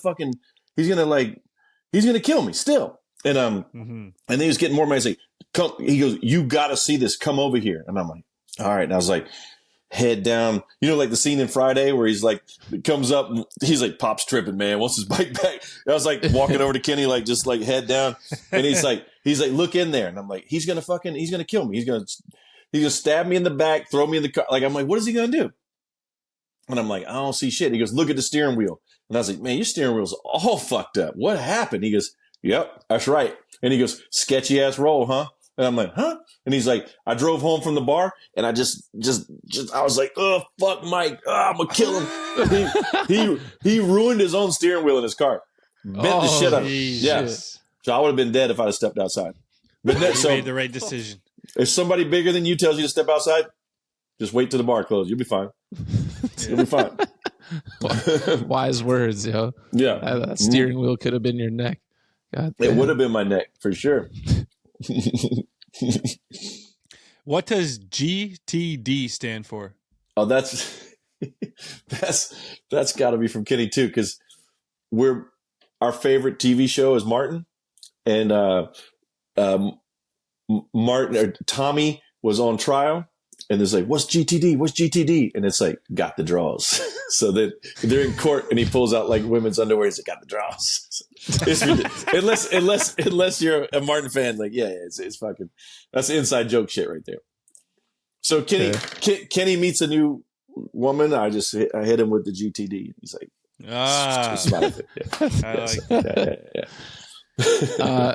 Okay, so is this Tommy from the show? Why does Tommy have a blank business card? Oh, because he ain't got no job. Tommy ain't got no job. Kind of like Billy. It should say Billy Marks on there now. Oh, shit. He's waiting. Boom, roasted. Has a skater ever gone WWE on you for lazy filming? Yes, they have. Yeah, it's that would be my good friend Bob Reynolds. He this was back in the day. We would always film each other. Like, it was like, I used to say, like, a trick a day keeps the boots away. We were both sponsored, but like, no one told us, like, you got to keep filming. We were just like, we just got to film. Like, somebody wants to see this. No one did. But like, we just were like, we had to get these clips, right? So he kept, there was like this, it was like 3 or 4 stairs and then a metal ledge. So like, it was just like a ollie over the stairs to grind, right? And he kept ollieing up and riding beside it. I'm like, dude, that's the trick. You just have to land in the grind. Like, he was pissing me off. Like, I was like, dude, you got, like, what are you doing? Like, he kept riding. And I was like, I was trying to help him out. I was like, hey man, just this much closer. Like, you got, like, you're not gonna, it's the same thing, except you're not grinding. You know what I mean? And then he's like, all right. And then one time he tries it and he like misses somehow and like hits his ass. So he's bouncing on his ass, skidding on his ass. And he looks at me while I'm filming fish eye. And he goes, did I rip my pants? And I was like, yes, he's going by. And I don't, it was the funniest thing I'd ever seen at the time. I was like, dude, I couldn't stop laughing. He's like, oh, that's funny. And I was like, yeah, like that's, yeah. Like, I've been out here for an hour trying to film this shit. It's actually hilarious at this point. He's like, all right. He's like, you ready? I'm like, yeah, but like his voice had changed. I'm like, is he just going to do it so gnarly? Like, what's about to happen right here? So I was like, all right. And I squat down, like he's coming. And I was like, damn, he's going fast as fuck. Why is he going so fast? And then he's like, the last second, he swerves at me and tries to clothesline me. And I'm like, what the fuck? What the fuck was that? And he goes, oh, you thought that was funny? And like, he fucking snapped like he was a different person. I was like, yo, what the I'm out here filming you. You trying to kill me? Like, it's like, I don't even know what happened next. I think we just put the camera in the car and we went home silent. Like, it was like a weird day, but he's one of my best friends. So like, yeah, it was, you never know when someone's about to go mental filming. Cause because being the skater and getting filmed is such a, you guys know, it's like it's a mind fuck. You can't. It's like torture sometimes. Yeah. So while you're being tortured, and then the person filming you is laughing at you, I probably would have strangled him too. Yeah, you need that guy on your side, man. Yeah. For days. It was past the point of being on his side. I was on his side for 700 attempts, and then finally I was like, this is ridiculous. Oh, that's got to be one of the worst feelings when the filmer gives up before you. Yeah. But sometimes maybe you need that reality check. I'm a lazy. I just started filming again. I'm a lazy filmer. Like lazy. Like it's like if I'm just kind of like, if I'm off it, like I'm like, well, somebody else got this, and then I'm like, I silently just disappear. Like I'm not going to tell them. And then I don't know how those to. red vines are calling. Just like the Bondo. Like it's like I never had the program to download to capture the clips. So like I'll film, and then at the end of the day, I'm like, yo, Don or whoever, I'm like, here's the card. They're like, what? I'm like, yeah, you got this. You got this. Like all my clips. I don't want any part. Like it's on there. You know what I mean? So yeah, this guy, man. But I don't claim to be the filmer. But I've got one just to pull it out, just to like help document. Just in case, just in case. Worst case scenario, dude. When I filmed, I used to always find the angle where I was like sitting or laying down. Yeah, that was the best. I'm looking for the shade. Yeah, and I travel with a chair these days too. I like to get comfy. I get the shade, get the chairs. Like, I got this. Experimental angles is what I call it. Yeah, you never know. Just in case. Yeah, love it. Well, Mike, you killed the story section. Thank you. What's next for Mike Sinclair? I'm gonna just keep going. As long as people will have me around, this is where I want to be. It's what I want to do. So I'm hyped. Like I'm still a little kid. Like it's I can't picture myself doing anything else, and I still enjoy it. So like, why would I try to leave unless like something happens? Unless the budget really gets fucked, then I just we're all gone. We're all gone. Yeah. Oh shit. Yeah. Let's hope that doesn't happen. Love to hear it. It's coming back. It's this year. I'm optimistic. So like it's been 2 like kind of bad years. So like I think 25, 26. I think it's gonna go this way. That's my guess. Nice. I feel the heat from here. Yo, it's Rapid Fire with the Ghost, and this week we're honored to be brought to you by Spitfire Wheels. That's right, skating fast and burning shit, you get me.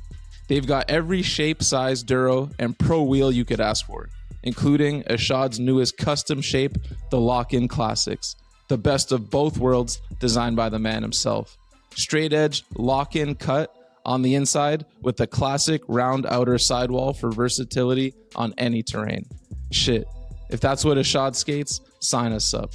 If you're looking to cop a set in Canada, make sure you hit up Tiki Room, The Source, So Hip, or Pro Skates. And in the States, Infinity, Break Free, No Comply, After Hours, or Resident Skate Shop. And don't forget to tell them the Bunt sent you. All right, one more little section. You know what time it is. A little rapid fire with Sinclair. I'll do my best. You ready? I'll do my best. Favorite skater? Nick Trapasso. And Bob Burnquist. Fuck them, both of them. Ooh, sick. Favorite video? Ooh, Video Days. Favorite video part? Gons. From Video Favorite Days. Yeah. Yeah. Favorite style? Dylan Reeder, Nick Trapasso. Both of them are buttery.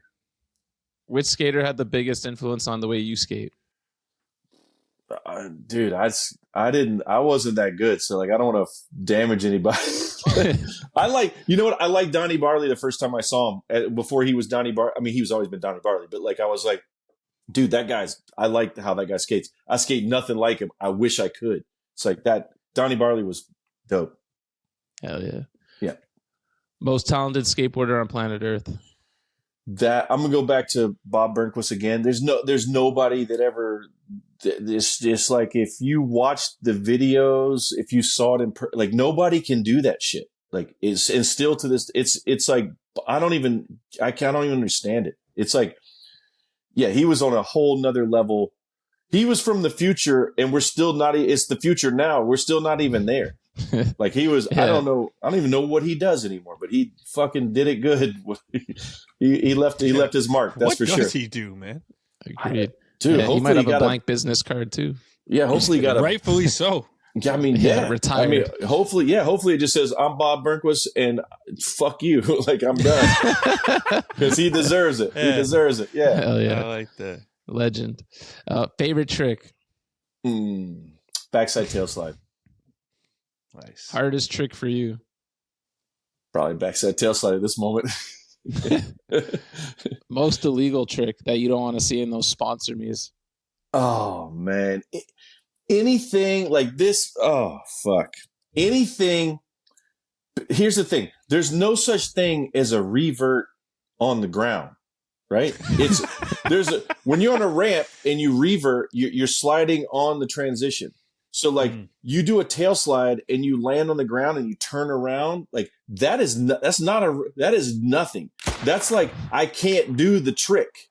So like anything where you do a tail slide and you land on the ground and 270 on the ground, or you remember that shit a couple years ago? Like people would do like 270 lip slide and then land on the ground and 270 around on the ground. I'm like, those. Yeah, that's not a fuck. Please never show that to anybody in this world again. That is like the dumbest fucking thing you could do it with your life.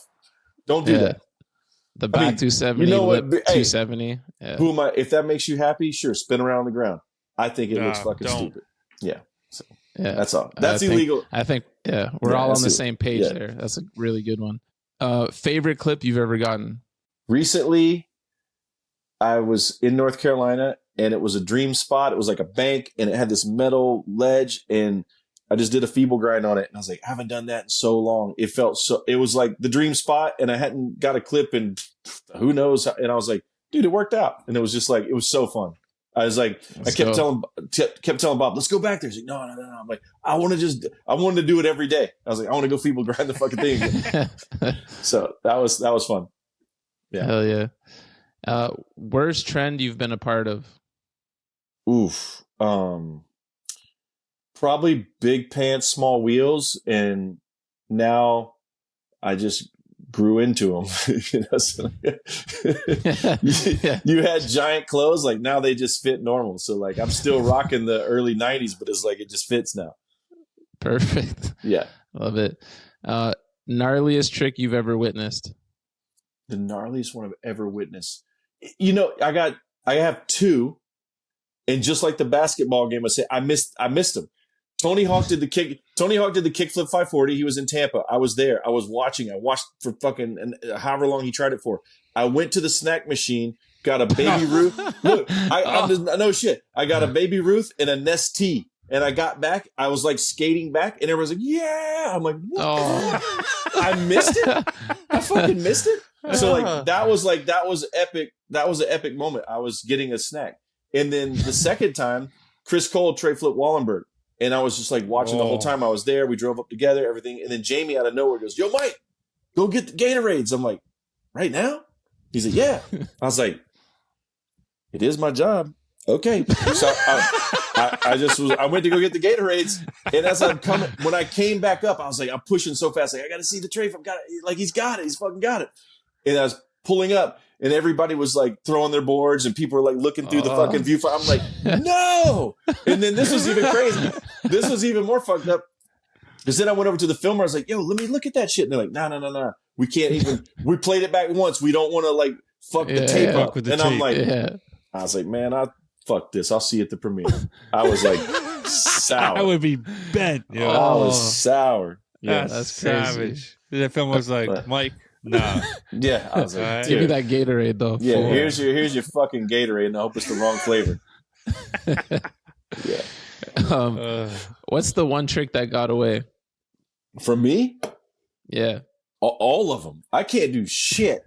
It's like whatever I'll watch old clips of like if people send me something, I'm like, damn, I did that. Like, not that it was good. I'm like, there's no way in hell I could do that again. There's just no way. So like they all got away. But like the trick that I never could do, that I dreamed of doing, was backside nose blunt slide, whether it be on a curb, a ledge, I could not do it. I couldn't do it.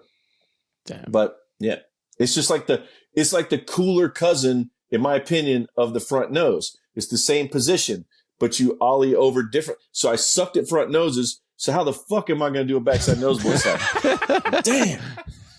Yeah. So that one got away. Yeah. I'm going to get it though. I would like to get it. I can't put that claim that I'm going to get it because I'm not, but I would love to get it. If I come across that right spot, like how the feeble ground worked out, maybe a back nose butt will work out somewhere in this world. So I believe. Anybody got the perfect spot for my shape and build? Send it on over. Yeah, don't kill me. What's the biggest bunt you've ever witnessed?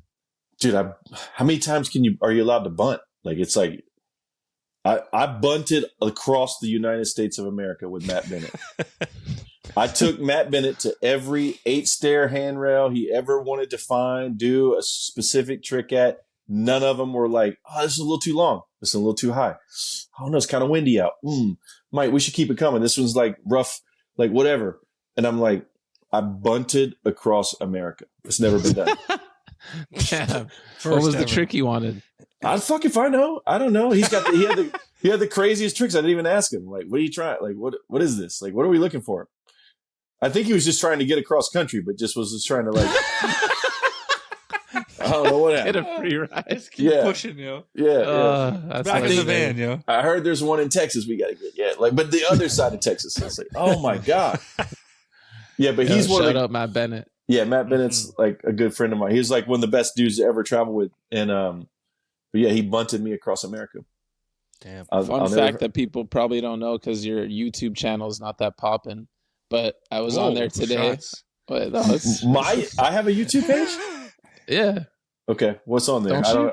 It's all 7 years old, but one of the things you posted was the last trick ever filmed for Decline, and it was Matt Bennett barley grinds that derail and it goes over a couple stairs. You fucked up and said he did a barley grind. Oh fuck, my bad. Bennett grind. Yeah. Apologies to both the legends. Yeah, that was the last. That was, I don't know. I used to do a bunch of videos. If you go on YouTube and you look at Tomiotto Pocket Cam, I did like 50 of them, and it was like kind of what Instagram became. It was before Instagram. Like, it was like a minute or 2 minute edits of just like behind the scenes on this little crappy. I gave the camera to Ruby Lily, and she still uses it now to make like videos and like grainy photos. It's just like an old little Sony elf or something, and it's like, it was sick. And then, like, I've documented so many random moments with that thing, and like, yeah, I used to come back like from weekend trips or just weekdays, and I just put it all on the computer. That's way easier than the P2 card, by the way. And then and just edit to whatever song and just put them out. And but then when Instagram came like a minute edit and stuff like that, I'm like, I'm over this. Like, Podcam's dead. Makes sense. Yeah. Well, that was a probably a nostalgic, somewhat sad moment, but it was that Bennett grind was dope, and then the whole squad's there going crazy. Yeah, Blake that was it. Yeah, Blake's the man. Like, Blake, dude, talk about somebody ultra talented, some of the best skating I've ever seen in person. Like, he's got the flick, he's got the style, he's got the power. It's like, wow. So yeah. He left Toy. That hurt too. Like, it's like, yeah, it's like, dude, you if I could keep everybody that I ever had, insane. Damn. You know what I mean? Yeah, that'd be insane. Yeah, you're well over the salary cap then, man. Yeah. Good Lord, need the Bunt investor crew. We need somebody back in this shit. Somebody. What's the last new trick you learned? New trick? Oh, shit. New trick. There's not in this decade. No. That might have been some Y2K shit. I had to look back in the file. There ain't been no new tricks. But you know what the new trick is? Learning how to skate with all these injuries and just like the pain. Like, that's the new trick. Like, how, can I still kickflip? I don't know. I didn't even kickflip this year yet. So can I? I don't know. We'll see. Every year is new. You know, it's like we'll see. We'll see if we still got it. Text me one tomorrow. I want to see it. We'll put it in the interview. I mean, dude, you gotta let me know when it goes up, because it give me another week. I gotta heal up. Okay. You got a couple weeks. You got a couple weeks. Okay, my foot's fucked. You know, but I'll get you something. I want to see a feeble. Let's go. Me too. We'll see. We'll see what we can get. Okay. Dream job after skating. retirement. There is no job. It's done. We're done. When it's done, it's done. There ain't no. I like that. Yeah, I want that blank card, man. Yeah, me too. I'm gonna hit up. I done work too hard already. Yeah, I think when it's all done, I'll sell everything I have in size way down, and just chill the fuck out and see if I can still get on some trips. That's it. That'll be it. Yeah. Favorite local brand? San Diego brand? I mean, shit, that's local. That's Toy Machine. That's local. Nice. Yeah. Hell yeah. That's Yeah. fire. Favorite local skater? Hold on. No, it's Slappy. What? That's my shit. Nah, What are you in your own house? Bro. Yeah, it's like, wait, there's one right here. Hey. Yeah. I like that shit, man. Yeah. Favorite local skater? Favorite local skater.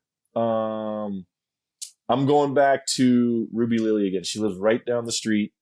She gets me amped up to skate because before the Olympics, she was going to this skate park right by my house. And then she's just like, I just got to do this. I got to do the run and whatever. And she just smiles and she has so much fun. And like, I'm on all these other trips where people are stressing, like, fuck this trick, this spot sucks or whatever. She's just like, hey, how was that? And I'm like, that was fucking perfect. You know, she's like, cool. And then it's like, wow. And I was like, damn, I want to get some knee pads again. I might come. But like, I got some knee pads, but I didn't skate with her. I'm like too embarrassed. So I'm like, I don't want to see her. I don't want her to see how bad I suck at this point. So, but yeah, she lives right down the street. She's awesome. Her and her mom, best people ever. Nice. Love it. Yeah. What's the one sponsor you regret riding for? One I regret, dude. I was thankful to ride. I was thankful to ride for the worst ones I had. Like it was like free stuff. So I was like, when I got kicked off Spitfire, I thanked them. I was like, dude, well, I mean, you guys sent me the best wheels for like years. And they're like, everybody else probably told them to fuck off. I was like, I was thankful. You know what I mean? Cause I was like, dude, I can't believe you guys sent me this shit, you know? And it's like, now I'm gonna go buy it, you know? So like, but the worst I probably ever had when Zorlak turned into bad Zorlak, that was bad. The boards are bad, but OG Zorlak was like, still some of my favorite shit when I was a kid. Like, that's why I did it. I was like, oh, it's got to be this. It wasn't. And then I rode for Going trucks when Going was like, dude, the Kingpin. I remember this. I did a 50-50. I was like, oh, I guess I can get used to these. I did a 50-50 and the Kingpin's grinding the thing. And I'm like, but why is the Kingpin higher than the hanger? And I'm like, what? So like, there's a clip of me somewhere where I like bail a trick and I'm like, fucking Goings. So, but it's still my fault. It ain't even Going's fault. It's just like, it's easy to pass the buck when you suck. Favorite teammate ever? Man, I was on a team with Jeremy Ray and I met him. We were both young and I just saw how good of a skater he was compared to me. And I was like, this dude's going places. I got to get it. Like this is like I might as well just get my box back. This is ridiculous. But like he was like his house. I can't believe that I was on like someone sponsored me and him. So like I'm like, but he is a billion times like why am I here? So like I was like, oh, that's pretty cool that I'm in the same van, but it won't be for long. Trust me. I'll be driving that van. I ain't gonna be taking me to spots. Worst teammate ever? I didn't get any bad ones until like I started managing people. Like, you know what I mean? Yeah. For you, we could do worst rider you've ever had to team manage. Dude, I don't want to burn them. I don't. Just burn them, man. No, and I Watch hate them burn. There's you can't like it. I try to like it. I get along with it almost everyone, but like out of however many years I've done, there's probably 3 people that I'm just like, yeah, just I don't like I don't even look their way. Like it's like it's not even bad blood or beef. It's just like we don't click. You know what I mean? You can't click with everybody. But like, I think one of them is in jail, so like that's gone. Like they're just gone. So like, and then the others or whatever. So I'm just gonna put this one back on Billy. Fuck Billy. He was the worst. Billy was the worst. He would always bitch out of the trip. He would always say he's got footage. He wouldn't have the footage. Then he was always last minute. Like he was the last one to the van. And I'm like, fuck Billy. Yeah. But I love Billy. So like if I could invite Billy on every trip, he would, but he ain't gonna show up. Yeah. Right. Yeah. Love it. I think we really got to get Billy on, Donald?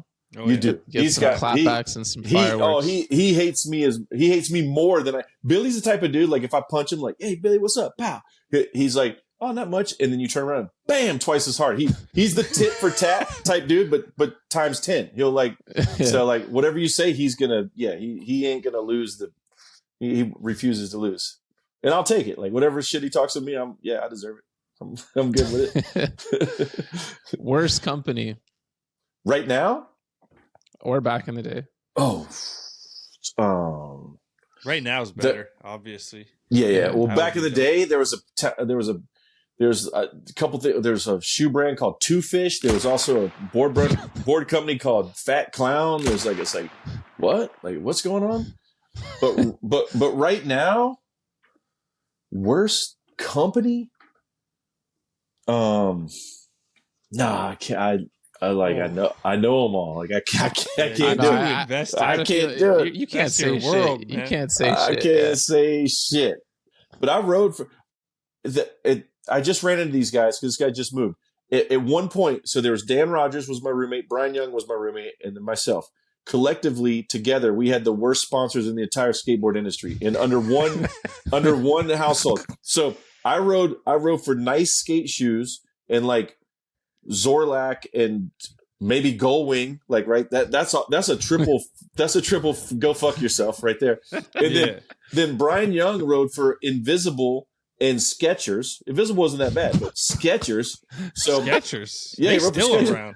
Yeah, they're still around. He should have kept with it because they did good things. Not in skate, but they did good things. And then Dan rode for Tracker Trucks, Two Fish shoes, and the board company. He might have rode for, I don't know what board company he rode for, but it sucked. Whatever it was, yeah, it's awful. We had the worst. So you guys are the kooks? Oh yeah. Yeah. It was total. Yeah, it was. Yes. That's putting it nicely. Yes. That's rough. Worst sponsored shit. household of all time. Love it. Worst trend. You know what? Like I don't want to hate because it's like, but like this is personal. So like it's like I feel like skating, and I don't want to be the old guy.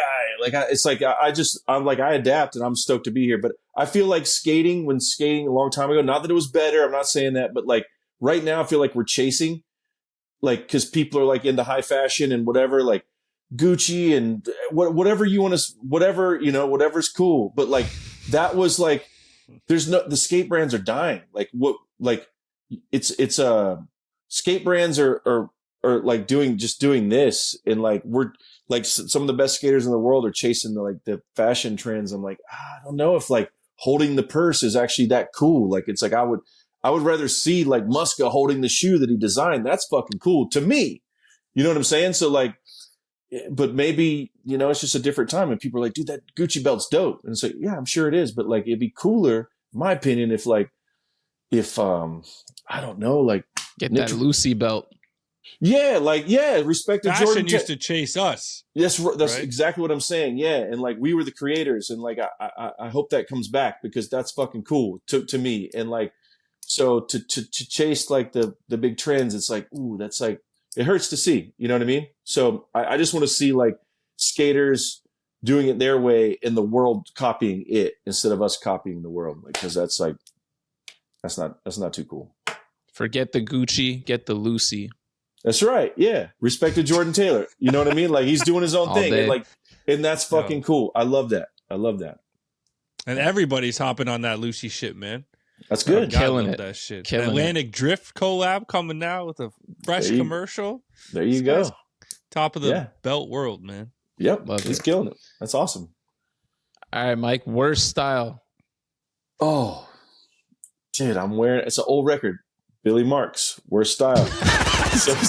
so like, this lady, something else was coming. Jaws is pretty fucking bad. I thought you were going to get Jaws. Yeah, I thought you were coming for Jaws is bad. And yeah, Jaws is bad.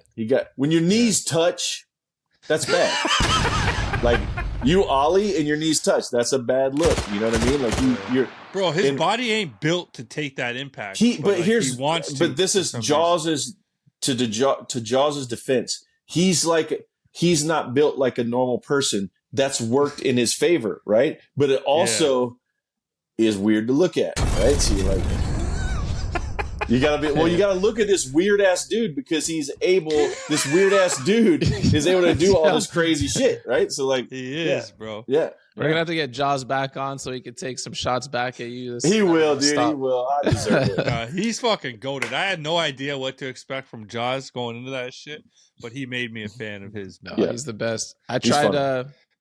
Did you try the insoles, Donald? I tried them today. I haven't. Nice and comfy. Thank you, Jaws. FP. Yeah, he needs some. So he got 10 of them in there. Dude. He's getting tech now. He switched it up. Remember? All right, Mike. He's not jumping. Yeah. Last but not least, but no, you can't cop out with another Billy. Okay, I wasn't even trying to cop out. Those are I know you weren't. Those are all real. Billy sucks. Billy's got the worst style. Billy's lame. The companies were fake. Yeah. Okay. What you got? Last person you want on the sesh? Ooh, let's hear it. Last person I want. He's gone now. He's gone. But like, do I have to say the person? Oh yeah. Yes, please. He's sir. gone is not helping us. There's like 10 of them. So like I can it's like Cole Wilson, Colin Provost, all the dudes that would like just smoke and drink and just like it's like yeah, man, like it's we're just trying to skate here, you know? And it's like to just party it away, like it's like let's, I don't know. Yeah, you get a front row seat at that. Yeah, to each their own, but like it's like when someone's just like back to Trapasso, he went on a Volcom trip and he's like, I ain't getting out the van the whole trip. Y'all took me on a whack tour, so he just sat in the van and drank and partied the whole time. Yeah, it's like it was like, but yeah, the partier. I don't mean that like Provost is a legend. Cole Wilson is no longer with Skateboard. He's doing his own thing, but like those guys are fucking incredible and amazing. But like to just to bring the like the party, like it's like like that is Creature. I think I feel Creature. That's Creature. Like we just kind of laugh and crack jokes and talk shit and make fun of each other, and it's like yeah, that's like our vibe. So yeah. Yeah, and Cole. I can't even say nothing. Come on, finish it off, dude. Nah, just and then when you're partied out, and like if I'm in charge, I don't do that stuff. I don't preach it. You can do whatever you want. It's like whatever, but it gets easier for them to cross the line with me, and it creates a like a uncomfortable moment sometimes. Like I remember somebody was like, "Hey, Mike, make it snappy," and I'm like, "Ooh, what the fuck did you say to me?" And it's like that's like, ooh. You know what I mean? They only said it because they were fucked up, and it was like, yeah, we've been like, I don't tell you to fucking make this shit like it's like mutual respect, but like if you've been catered to the whole day and then you're snapping your fingers at me to make it snappy, like it's not going to end well. Like it's like, yeah. You can call Kenny Hughes on his ass. That's right. He don't know. Well, I was like, I'm gonna have to call Kenny to help me bend the steering wheel because he just made me that fucking mad. Like Kenny, hold my hands, Kenny. We're gonna bend this shit together. Oh man. Well, Mike, thank you so much for coming on the pod. Lived up to the hype, man. Absolutely killed it. Thank you guys for having me. I'm gonna come to Toronto in the summertime. I want to do a whole Canada tour like I did back in the day, but with different brands and different people. Let's do it, man. Oh, please pull up, man. We'll fucking show you a good time in Toronto. Let's do a Bunt tour. Let's do it and bring all the guests and just put them in a giant van. I'll drive that bitch. Bring them all, bro. Yeah, bring them the all. Bunt All Stars. Bring the Bunt All Stars. Now we're talking. Yep. Welcome back to the post office, brought to you by our good friends over at Dickey's Skateboarding. Quality workwear since 1922. From the work site to the streets. Ain't nobody keep you fitted like Dickey's, man. Head to toe. Ghost, it's been a long time coming. We pulled through with the off-season post office. And in that episode, I promised another one. That obviously didn't happen, but the people got the real thing right now, man. Who we got up first? All right, man. Looking like a little novel here. Coming in hot from Antonio. Cardoso. Hey there, Seifa and Donovan. My name is Antonio, big fan and first-time emailer. Started regularly watching the pod now that it's on YouTube, and gotta say you guys are killing it. Thanks, G. Recently, I rewatched The Last Dance. Now, I'm no sports fan, but I do love the doc. The story is extremely captivating. One thing that stands out to me is the relationship between Jordan, Pippen, and Rodman. You have a megastar in Jordan, an extremely underrated talent in Pippen, and an uncontrollable wild card in Rodman. Here's my question. Can you think of at any time in skateboarding history, whether it be in a team, a contest, or what have you, where this dynamic was apparent? Personally, I think of the girl team around the Yeah Right era.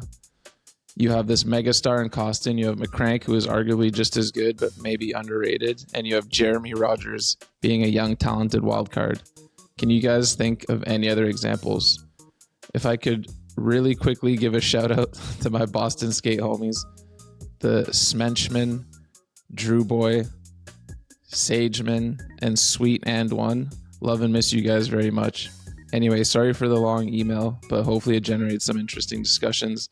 Thanks for all you guys do. Love from Brazil. Oh shit. If you guys are ever in Sao Paulo, I'd love to buy y'all a breja and a pau de queijo. That's a Beamer and a Brazilian cheese ball. Much love. Oh shit, cuz. All right. Dude, you nailed that fucking read. First email back. Smashed it.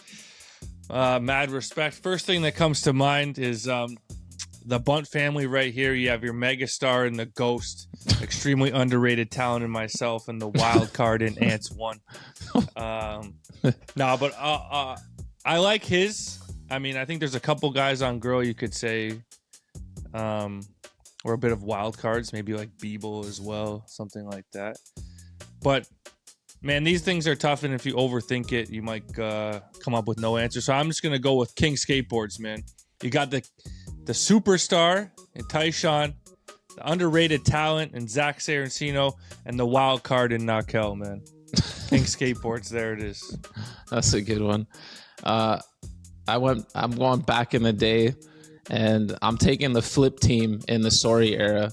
You've got your mega stars. Well, they're all stars, but let's go with Arto and Jeff Rowley, kind of really the Love faces and the big names, the biggest names at the time. And you got your up and coming mega, like about to be the GOAT and Appleyard. Mm-hmm. And then you got your wild card at Ali Boulala, man. Perfect. Yeah, I'm saying. I think this is the basis in which every skate brand is built upon. Everyone needs their wild card. Exactly. Make the trips a little more fun. You know what I'm saying? Yeah. All right. Next up, we've got an email from Marku Perkele. The Bunt. Any quirky sports you guys are into? I've been going to some local wrestling matches, and they are hilarious. Also tried to start a dodgeball thing going with the homies. Had a few games, and they were also fucking hilarious. Darts games look like a pretty good party as well. SLP for life. Cough race, July 13th, Helsinki, Finland. Still. Bro, we got to get out there one of these years, man. Finland. Real shit. Yeah.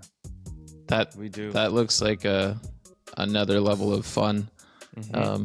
But I'll probably just watch because I ain't trying to take those slams on the hill of pain. Fuck no, bro. Bro, honestly, our group of friends and us two in particular are extremely competitive in literally anything we do. We had like a bowling phase. Ping pong's always a spot of contention. We played pickleball the other day. That's just fun as fuck. Spike ball was going for a bit. It's one of those things I saw some people playing and thought they were the corniest motherfuckers ever. And then you put a spike ball thing in front of me and I'm all in, man. So I'm down with all this shit. Yeah, fuck. I haven't been doing too much of anything. Pickleball is the only thing I've done. Played that twice and really enjoyed it. But it made me want to get back into tennis, if anything, because that's the real deal right there. But pickleball, still fun, easy to fucking move around on that small court playing doubles. Bro, I was dying laughing when me and Ben beat you and Adam. And it was when you guys tied at 6-6, me and Ben undefeated. And then whatever, we get the W. And Revigs was talking shit to me the whole night.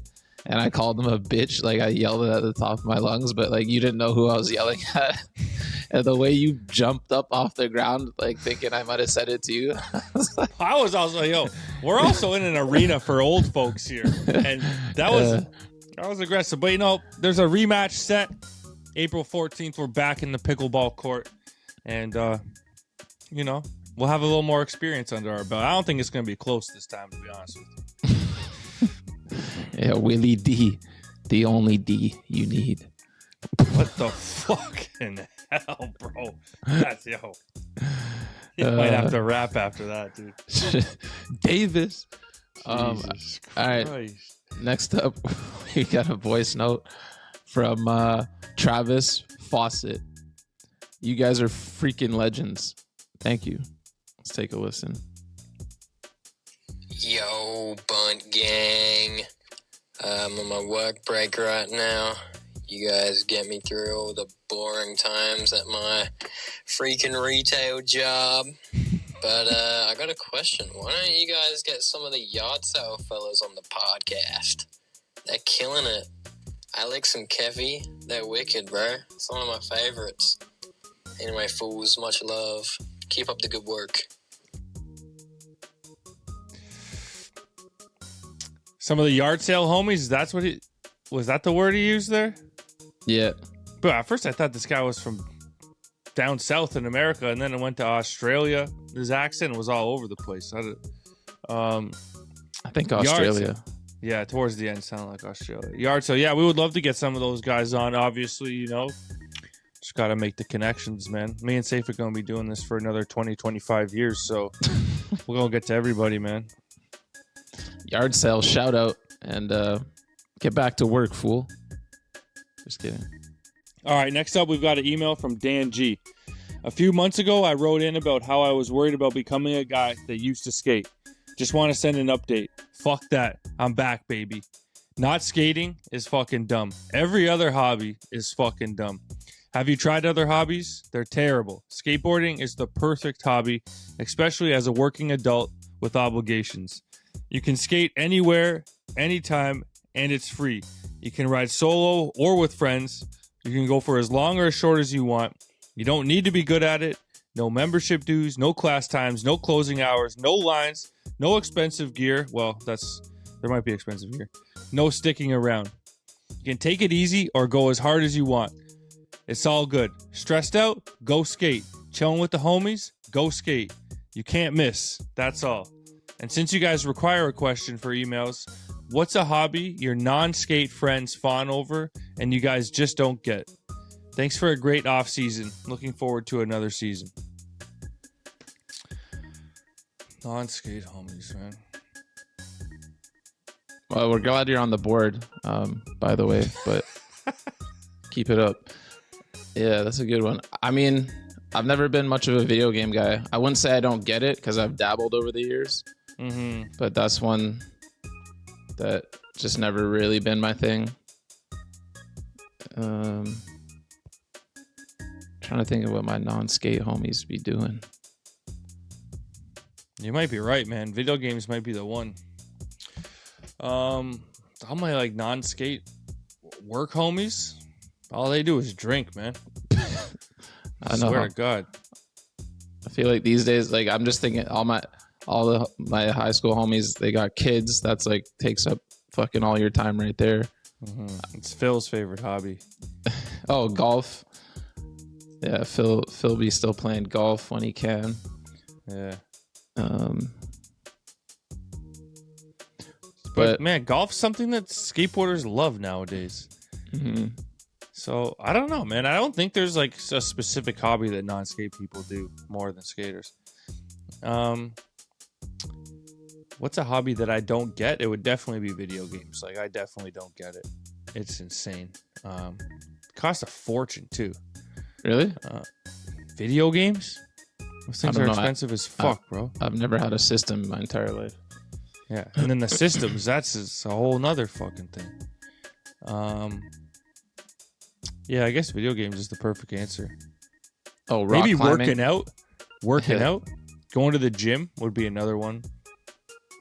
I never understood that.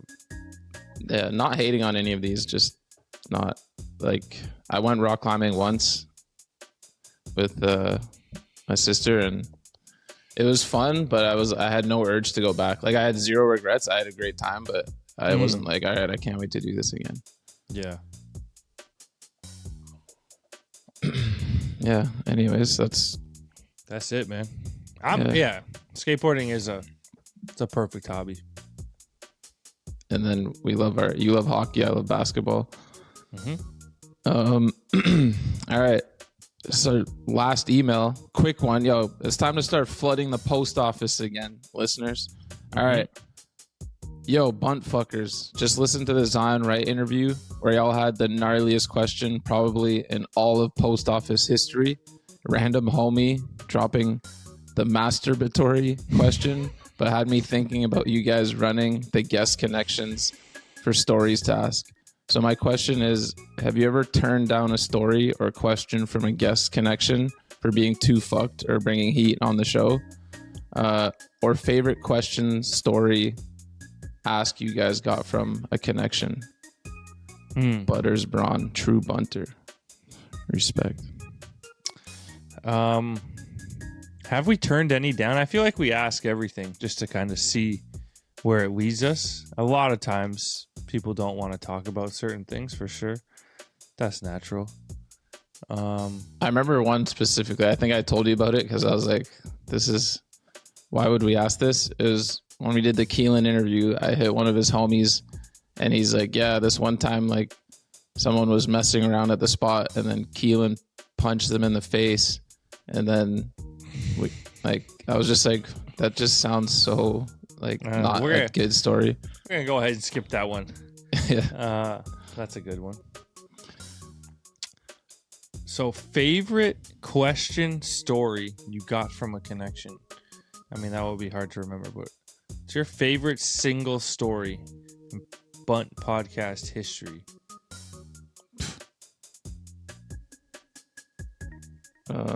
I don't want to. The only ones in my head are interviews that are about to come out, so I don't want to like spoil them. I mean, my head immediately goes to Cromer and Freddie. Oh yeah, for sure. That's locked in. The cake story.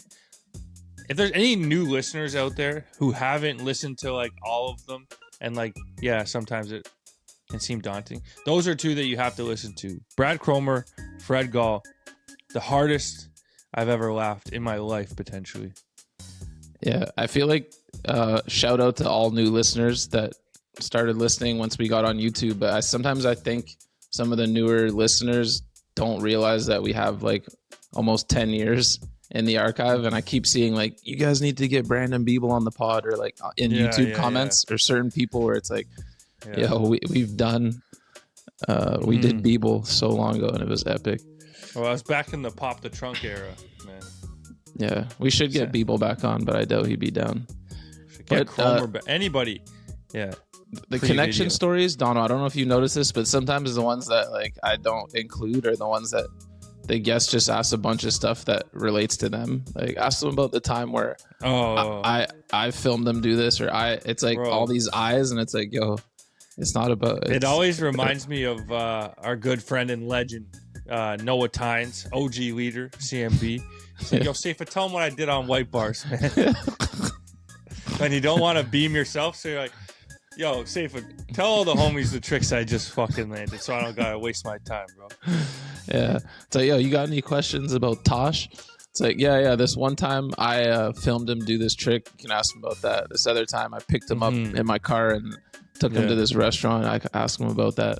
Yeah. Like, no, that's not really the point, but yo, sorry, I shouldn't be hating. Our interviews are 10 times better thanks to the connections. 100%. It's not even close.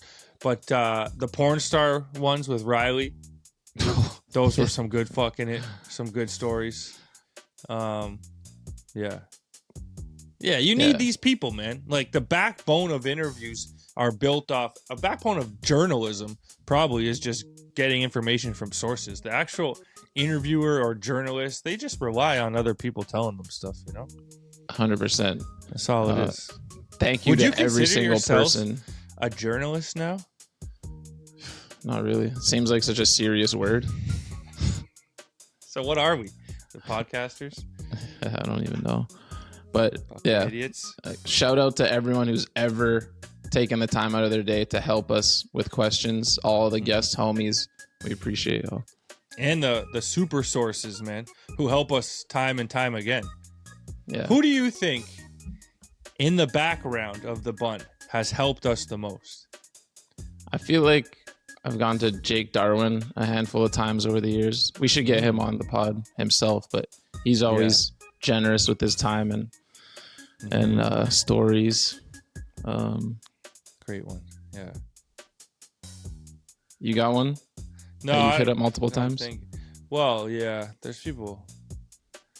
But I'm trying to think of like who's the biggest plug of all time. Yeah, sometimes does this happen to you where I don't save everyone's number when it's the homie's homie. Oh, fuck, and then sometimes I'll go back and text and I'm like, oh, there's already a conversation here. Like this person already helped me like 2 years ago with someone else. And then I'm like, oh shit, what's up? That's wicked. Love it. Perfect. All right. That's going to wrap up this week's edition of the Post Office. Short and sweet for Ep 1. So y'all know what to do. Emails, voice notes, and videos in to the buntlive@gmail.com. It can be about you pooping your pants or about whatever the hell you want, man. Just send it in. The buntlive@gmail.com.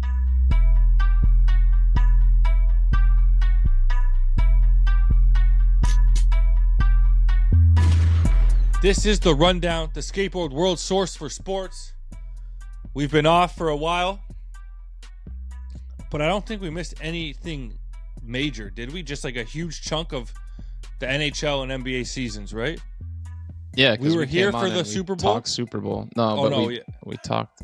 I think we talked about it, and we talked Four Nations. Yeah. So yeah, we're coming back right in the perfect time. Yeah, we're about to hit the hottest time of the year. The NHL in full flight. I think somewhere between 7 and 5 games remain for most teams. Heating up. The Toronto Maple Leafs sitting atop the Atlantic Division. Hopefully stay there and avoid both Florida and Tampa Bay, which would set up the Battle of Ontario potentially. Toronto and Ottawa, round 1. Wow. Woo! It scares me just as much as it pleases me because you know our track record, but then you also know our track record against the Senators in the playoffs. We absolutely cook them every goddamn time. And in other good news, Montreal looks like, I know they're up and down, but right now they got the 8th spot and they would be in the playoffs as well. Let's go. Going up against the juggernaut Washington Capitals, but we'll see what happens. But before we get into like the biggest news in sports and the NHL, I just want to, from the bottom of my heart, thank the Boston Bruins fans because now you will be shit for years. They finally turned into sellers at the deadline, trading the heart and soul of their team, Brad Marchand, and a bunch of other pieces, and they will most definitely miss the playoffs this year, which I've been waiting to say for a long time. And fuck the Boston Bruins and all their fans. Hate them. And that's done.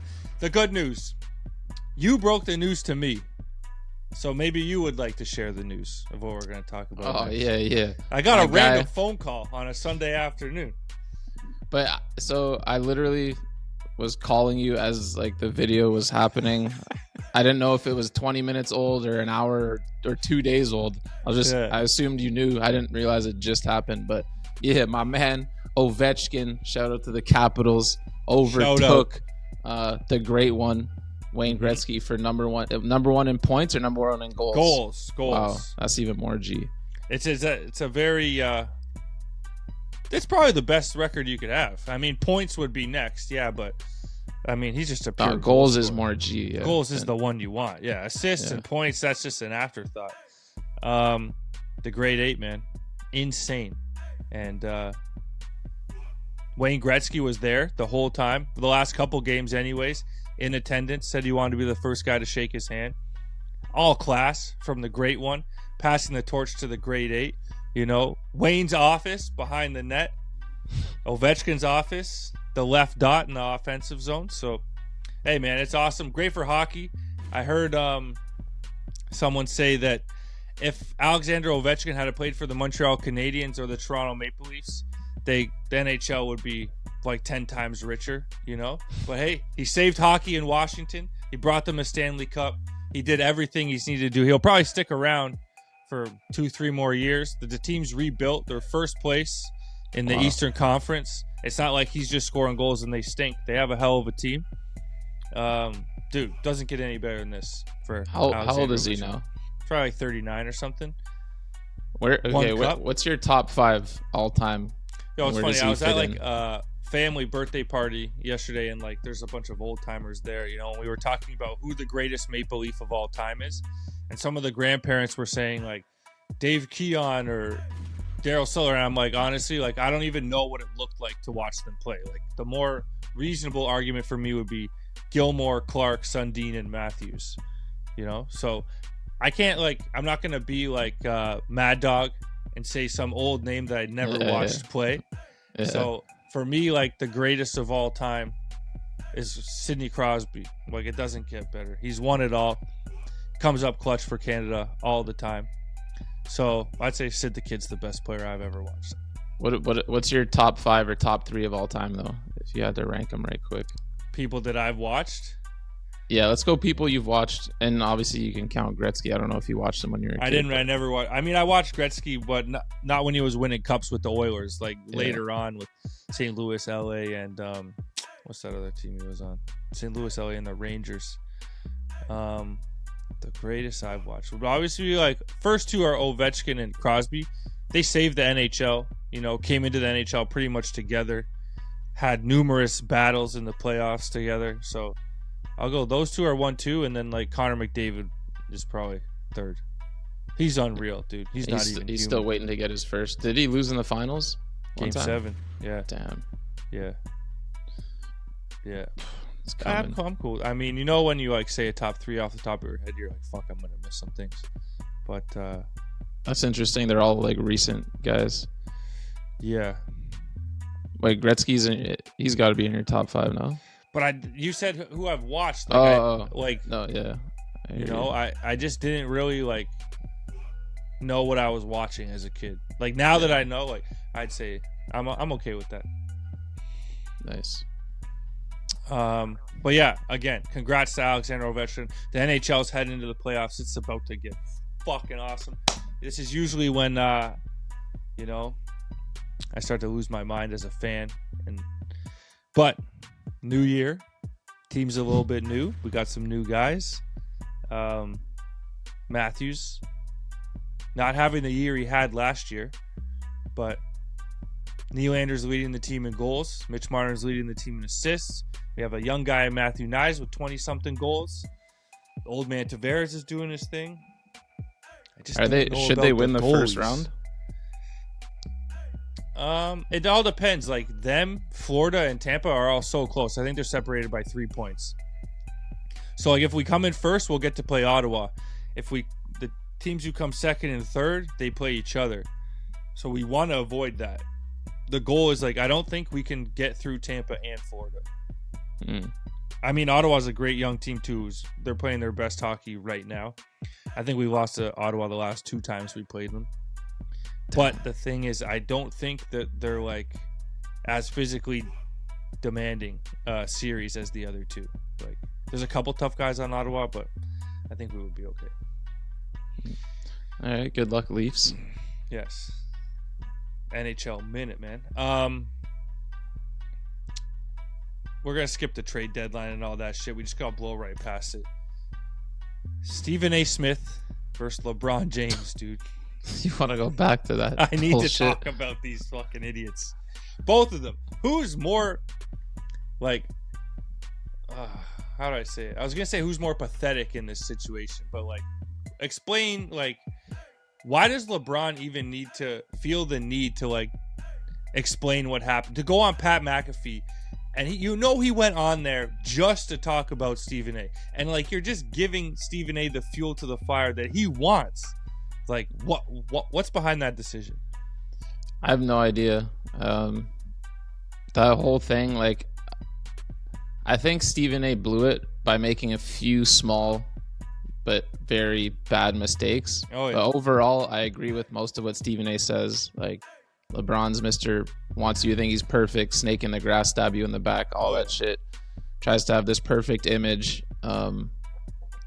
You know I'm a LeBron hater, but Stephen A made so many good points, and then he fucking like ruined it all by saying you weren't at Kobe's memorial. First of all, you should have never even brought that up.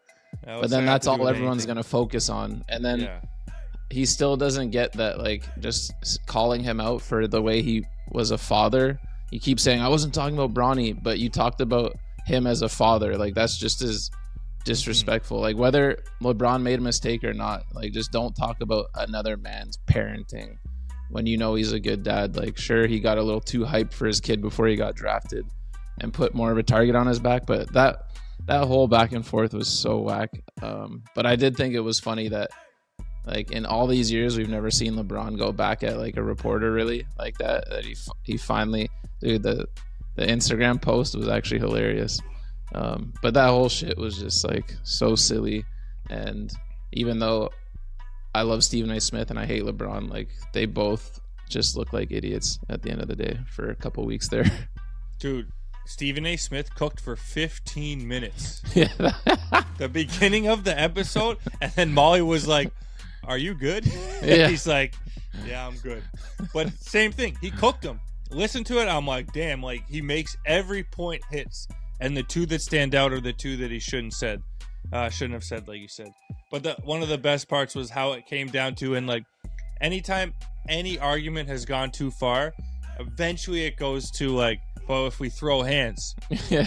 And Stephen A. Smith, I'll be ready to throw hands. Like, everybody and their mama was like, brother, that just ain't a thing for you. He said he would get his ass whipped, but of course people cut that part out when they're, like, quoting him and shit. But that was another thing where it's like, Stephen A., you just made all these great points that I agree with. Mm-hmm. You don't need to take it that far, because now you're just going to get clowned, which he did. Yeah. But I'm glad that's behind us, but it was entertaining as hell. It was insane. It was, and a lot of people definitely didn't want to get involved. I bet best to just steer clear of that and let the two of them, sort it out themselves.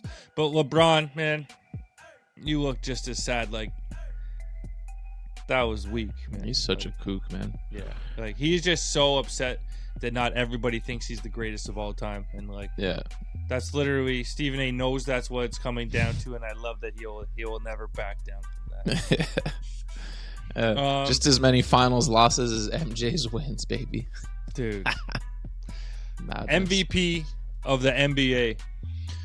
This is the hardest decision, and it got made a little easier because Jokic missed maybe like a week and a half or something straight when it's, like, starting to cook down the stretch. Mm-hmm. But then he misses, like, a bunch of games, and then he comes back and has a 60-point triple-double. But it was against the Wolves, who they cannot beat for some reason.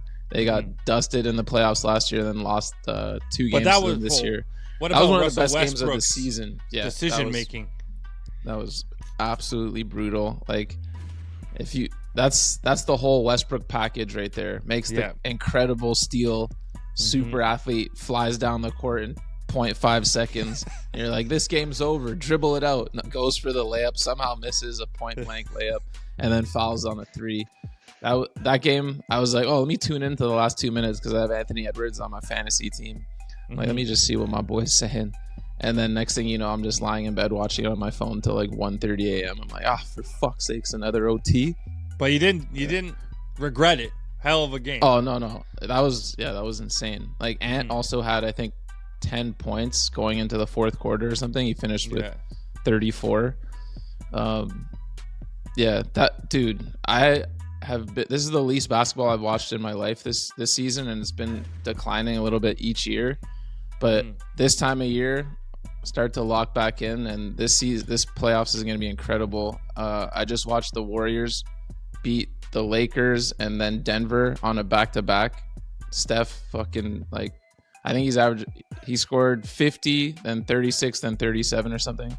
Like, dude, that team, the Warriors just came out of nowhere and they're contenders. That team now. needed the Jimmy Butler heartbeat, though. Oh, 100%. They needed someone to come in there and be like, listen, we're not done. I mean, he just got there, and I don't know what the hell he said, but like clearly that's something along those lines is like, we can make a run here. Similar, it was like two teams you thought in the Lakers and the Warriors that were like, kind of not left for dead, but the golden era of those superstars may have been kind of winding down, and they both get superstars at the deadline and change the whole face of their franchise. Dude, especially like the Lakers were going to make the playoffs regardless of that trade, but the Warriors were literally in 11th place, and I have Steph Curry on another fantasy team, so I'm seeing what he's doing night to night, and he's shooting horrible percentages. He's got way too much of a workload. Every team can just load up on him defensively, and that team just looked miserable. Like they just looked like they knew they were going nowhere fast. They get Jimmy, and I've never seen a turnaround like so quick. It's reminded me of like when Gasol went to the Lakers that first year, and then they went straight to the finals from being like middle of the pack to like instant contenders. I didn't want to believe it because I love the Warriors, but watching them this last week, I'm like, yo, they actually have a chance to make some noise. I don't know what's going to happen. The West is a gauntlet, but the Lakers, Denver, and Warriors and Wolves are all separated, and Clippers and Grizzlies. Okay, Donald, the Lakers have 30 losses in third place, and Memphis has 32 losses in 8th place. Like, every game matters so much right now. Lakers actually just had a huge win against OKC this afternoon. You just got to stay out of that play-in. You don't want to get stuck down there. But I mean, I don't watch basketball. I just listen to First Take on a daily basis and see highlights on the internet. But it feels to me like coming out of the play-in, if you get the Rockets, you have a chance. Oh, that's what everyone's aiming for. Because one of those older teams, like the Clippers, they could slow the Rockets down, I think, man. But you get the Thunder, the buzzsaw Oklahoma City Thunder. They just took back-to-back L's, not looking too hot right now, but I mean, they're still the team to beat. But yeah, the Rockets, I think everyone wants to be on that side of the bracket, because if you end up in the 7th seed, I think, I don't know, that's the young team that kind of shocked. I remember at the start of the season, it was one of those ones you thought would fade away. Yeah, like Orlando did. Orlando's been kind of a mess, but the Rockets are fucking on one. But man, it's scary. Kawhi started the year not playing. He missed probably the first month and a half, 2 months. Norman Powell, like I told you, was an all-star snub, averaging a career high in points, like 22 a game right now. Kind of kept them afloat. James Harden just doing his regular season things. And all of a sudden, whoever has to face the Clippers in round 1 is in trouble, man. Dude, Zubats is having a career year. He's averaging like a nice double-double, most points per game in his career. Like, I feel bad for whoever lands the Clippers in round 1. It's a goddamn gauntlet over there. Yeah, the Grizzlies are free-falling, so if it's OKC Memphis, you're lucky. But if OKC has to play the Clippers in round 1, holy crap, that is not the reward you want for finishing with the best record in the NBA. No, absolutely not. So, at first glance, and just a guess, who's coming out of the West and who's coming out of the East? Bro, I'll tell you who I want and who I think will happen. In the East, I want the Cavs to come out. Yep. The Knicks would be really fun. Brunson just came back from missing 15 games. I don't think that's going to happen. Dude, what was up with there was a whole bunch going on about Tibbs just playing them too much, the starters. Bro, every year. But that's what he does. This is MO. Yeah. So why is Bridges worried about this? Like, you knew this was coming. I don't know, because he's an Iron Man too. But like the fact that he's the one saying it, Mr. Iron Man himself, makes you think like maybe like, yo, Tibbs, chill, blood. But bro, I drafted 4 Knicks on my fantasy team, and I'd be stressing. Like, his OG gets hurt every year when he's on the Raptors or on the Knicks, And I'm like, yo, you're running these guys into the ground. Injury prone dudes like OG, but he might be playing a career high games this year. Brunson got hurt. Cat's been in and out of the lineup a bit lately. Like, I just need them to pull up with gas in the tank, and I think that's what all the fans are kind of scared of in New York. But if they can come in healthy, that's going to be hella entertaining. Man, round 1 in the East is usually a bit of a snoozer. Like, but they're going to get who? The Pacers or Milwaukee? Top heavy. Yeah, right now Pacers Milwaukee is a rematch of last year. But remember last year, the Bucks were completely destroyed by injuries, and the Pacers beat them. And the Pacers kind of kept going up against injured teams, and they beat the Knicks, who were also injured, and then they were kind of like awful to watch. A fraudulent Eastern Conference Finals team. But yeah, I think the Cavs, I want the Cavs to make it to the finals. I think the Celtics will if both teams are healthy. But that would be an incredible Eastern Conference Finals, I think. Yeah. Before we wrap it up, any words on Houston taking down Duke in March Madness? I didn't watch that, man. Simon told me to tune in. I missed it. I got every year. I'm like, I'm gonna watch the last 3 games, and I never watch any of them.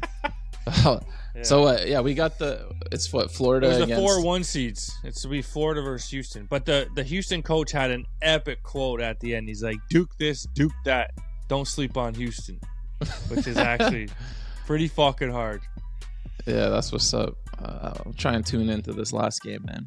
Who are you rooting for? I don't really care. I'm not rooting for anybody, dude. I hand to God, I ain't watching it. I'm watching the NHL. I ain't watching basketball till the playoffs start. I ain't watching the women's national. I watch the UFC, and I watch the NHL. You watch the UFC yet? Hell no, man. Yeah, I have zero interest in that shit. Absolutely massive pay-per-view coming up on Saturday, but we'll get to that next weekend. Any last words for the first rundown of the season? A quick NFL Warriors. free agency. Favorite landing spot for a superstar? Pick one. Or least favorite? Favorite landing spot off the top of my head. Bro, none of the QBs moving around really was exciting.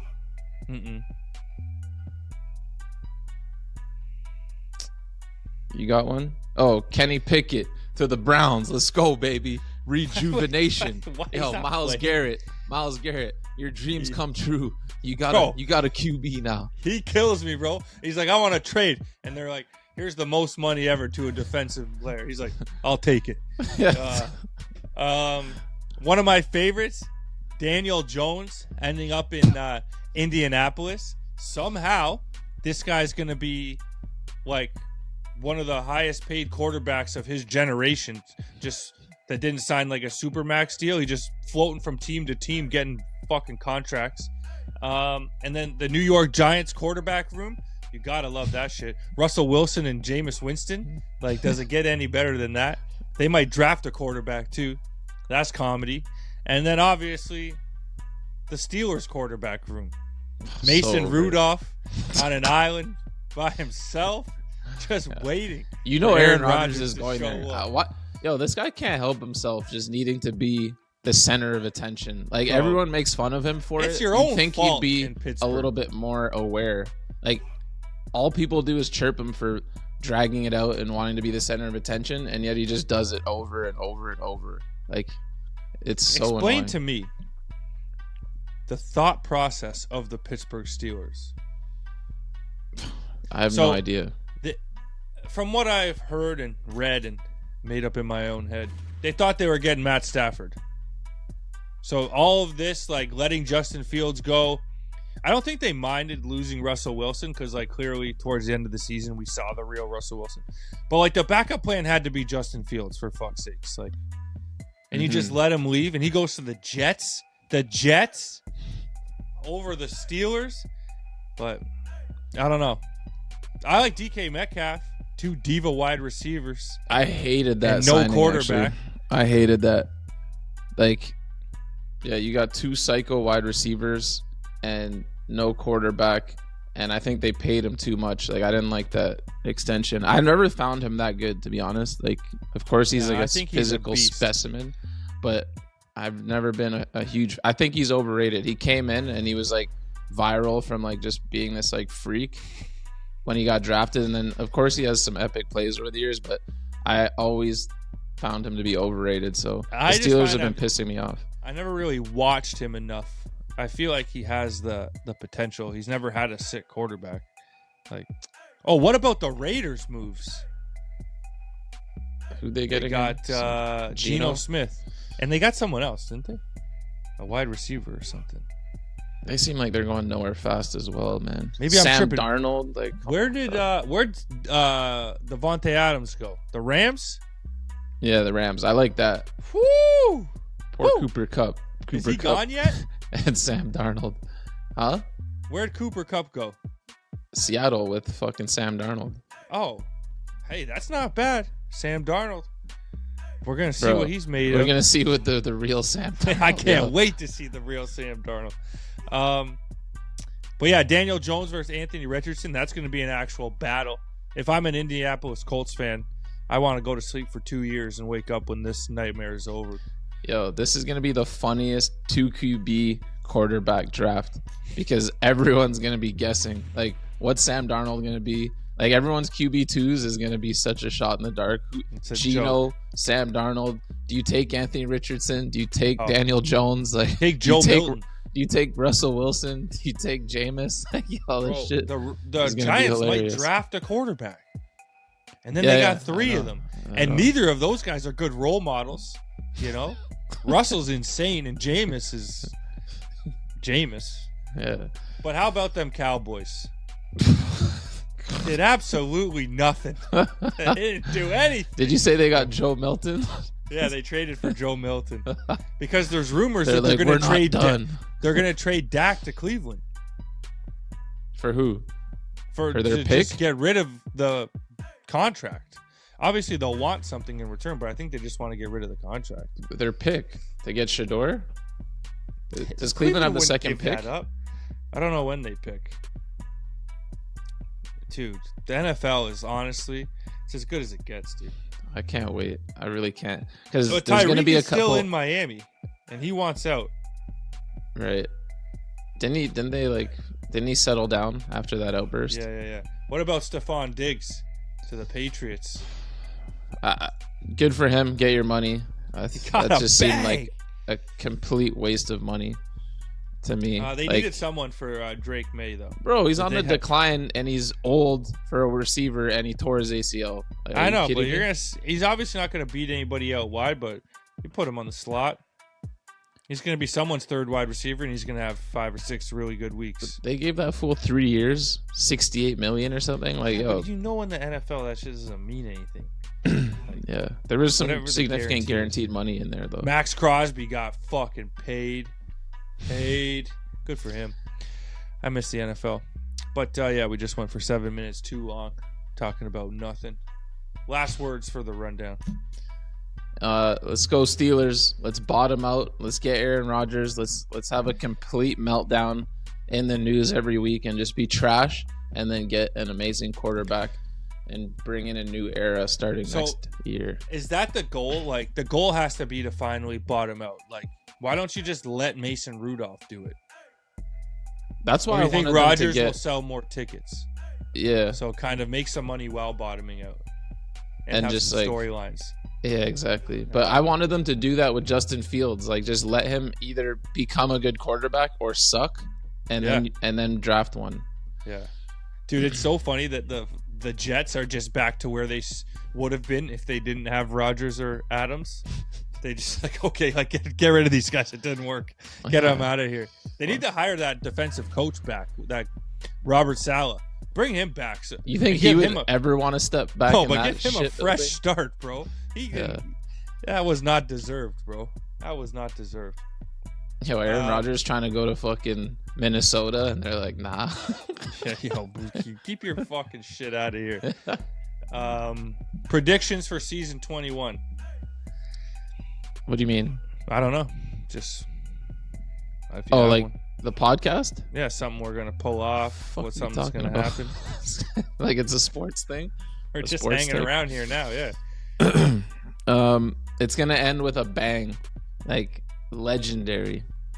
Legendary. I like it. A legendary bang. A massive name. All right, y'all. That's going to wrap up episode 1 of The Bunt, season 21. We are back. The Bunt is in the house. We'll catch y'all next week.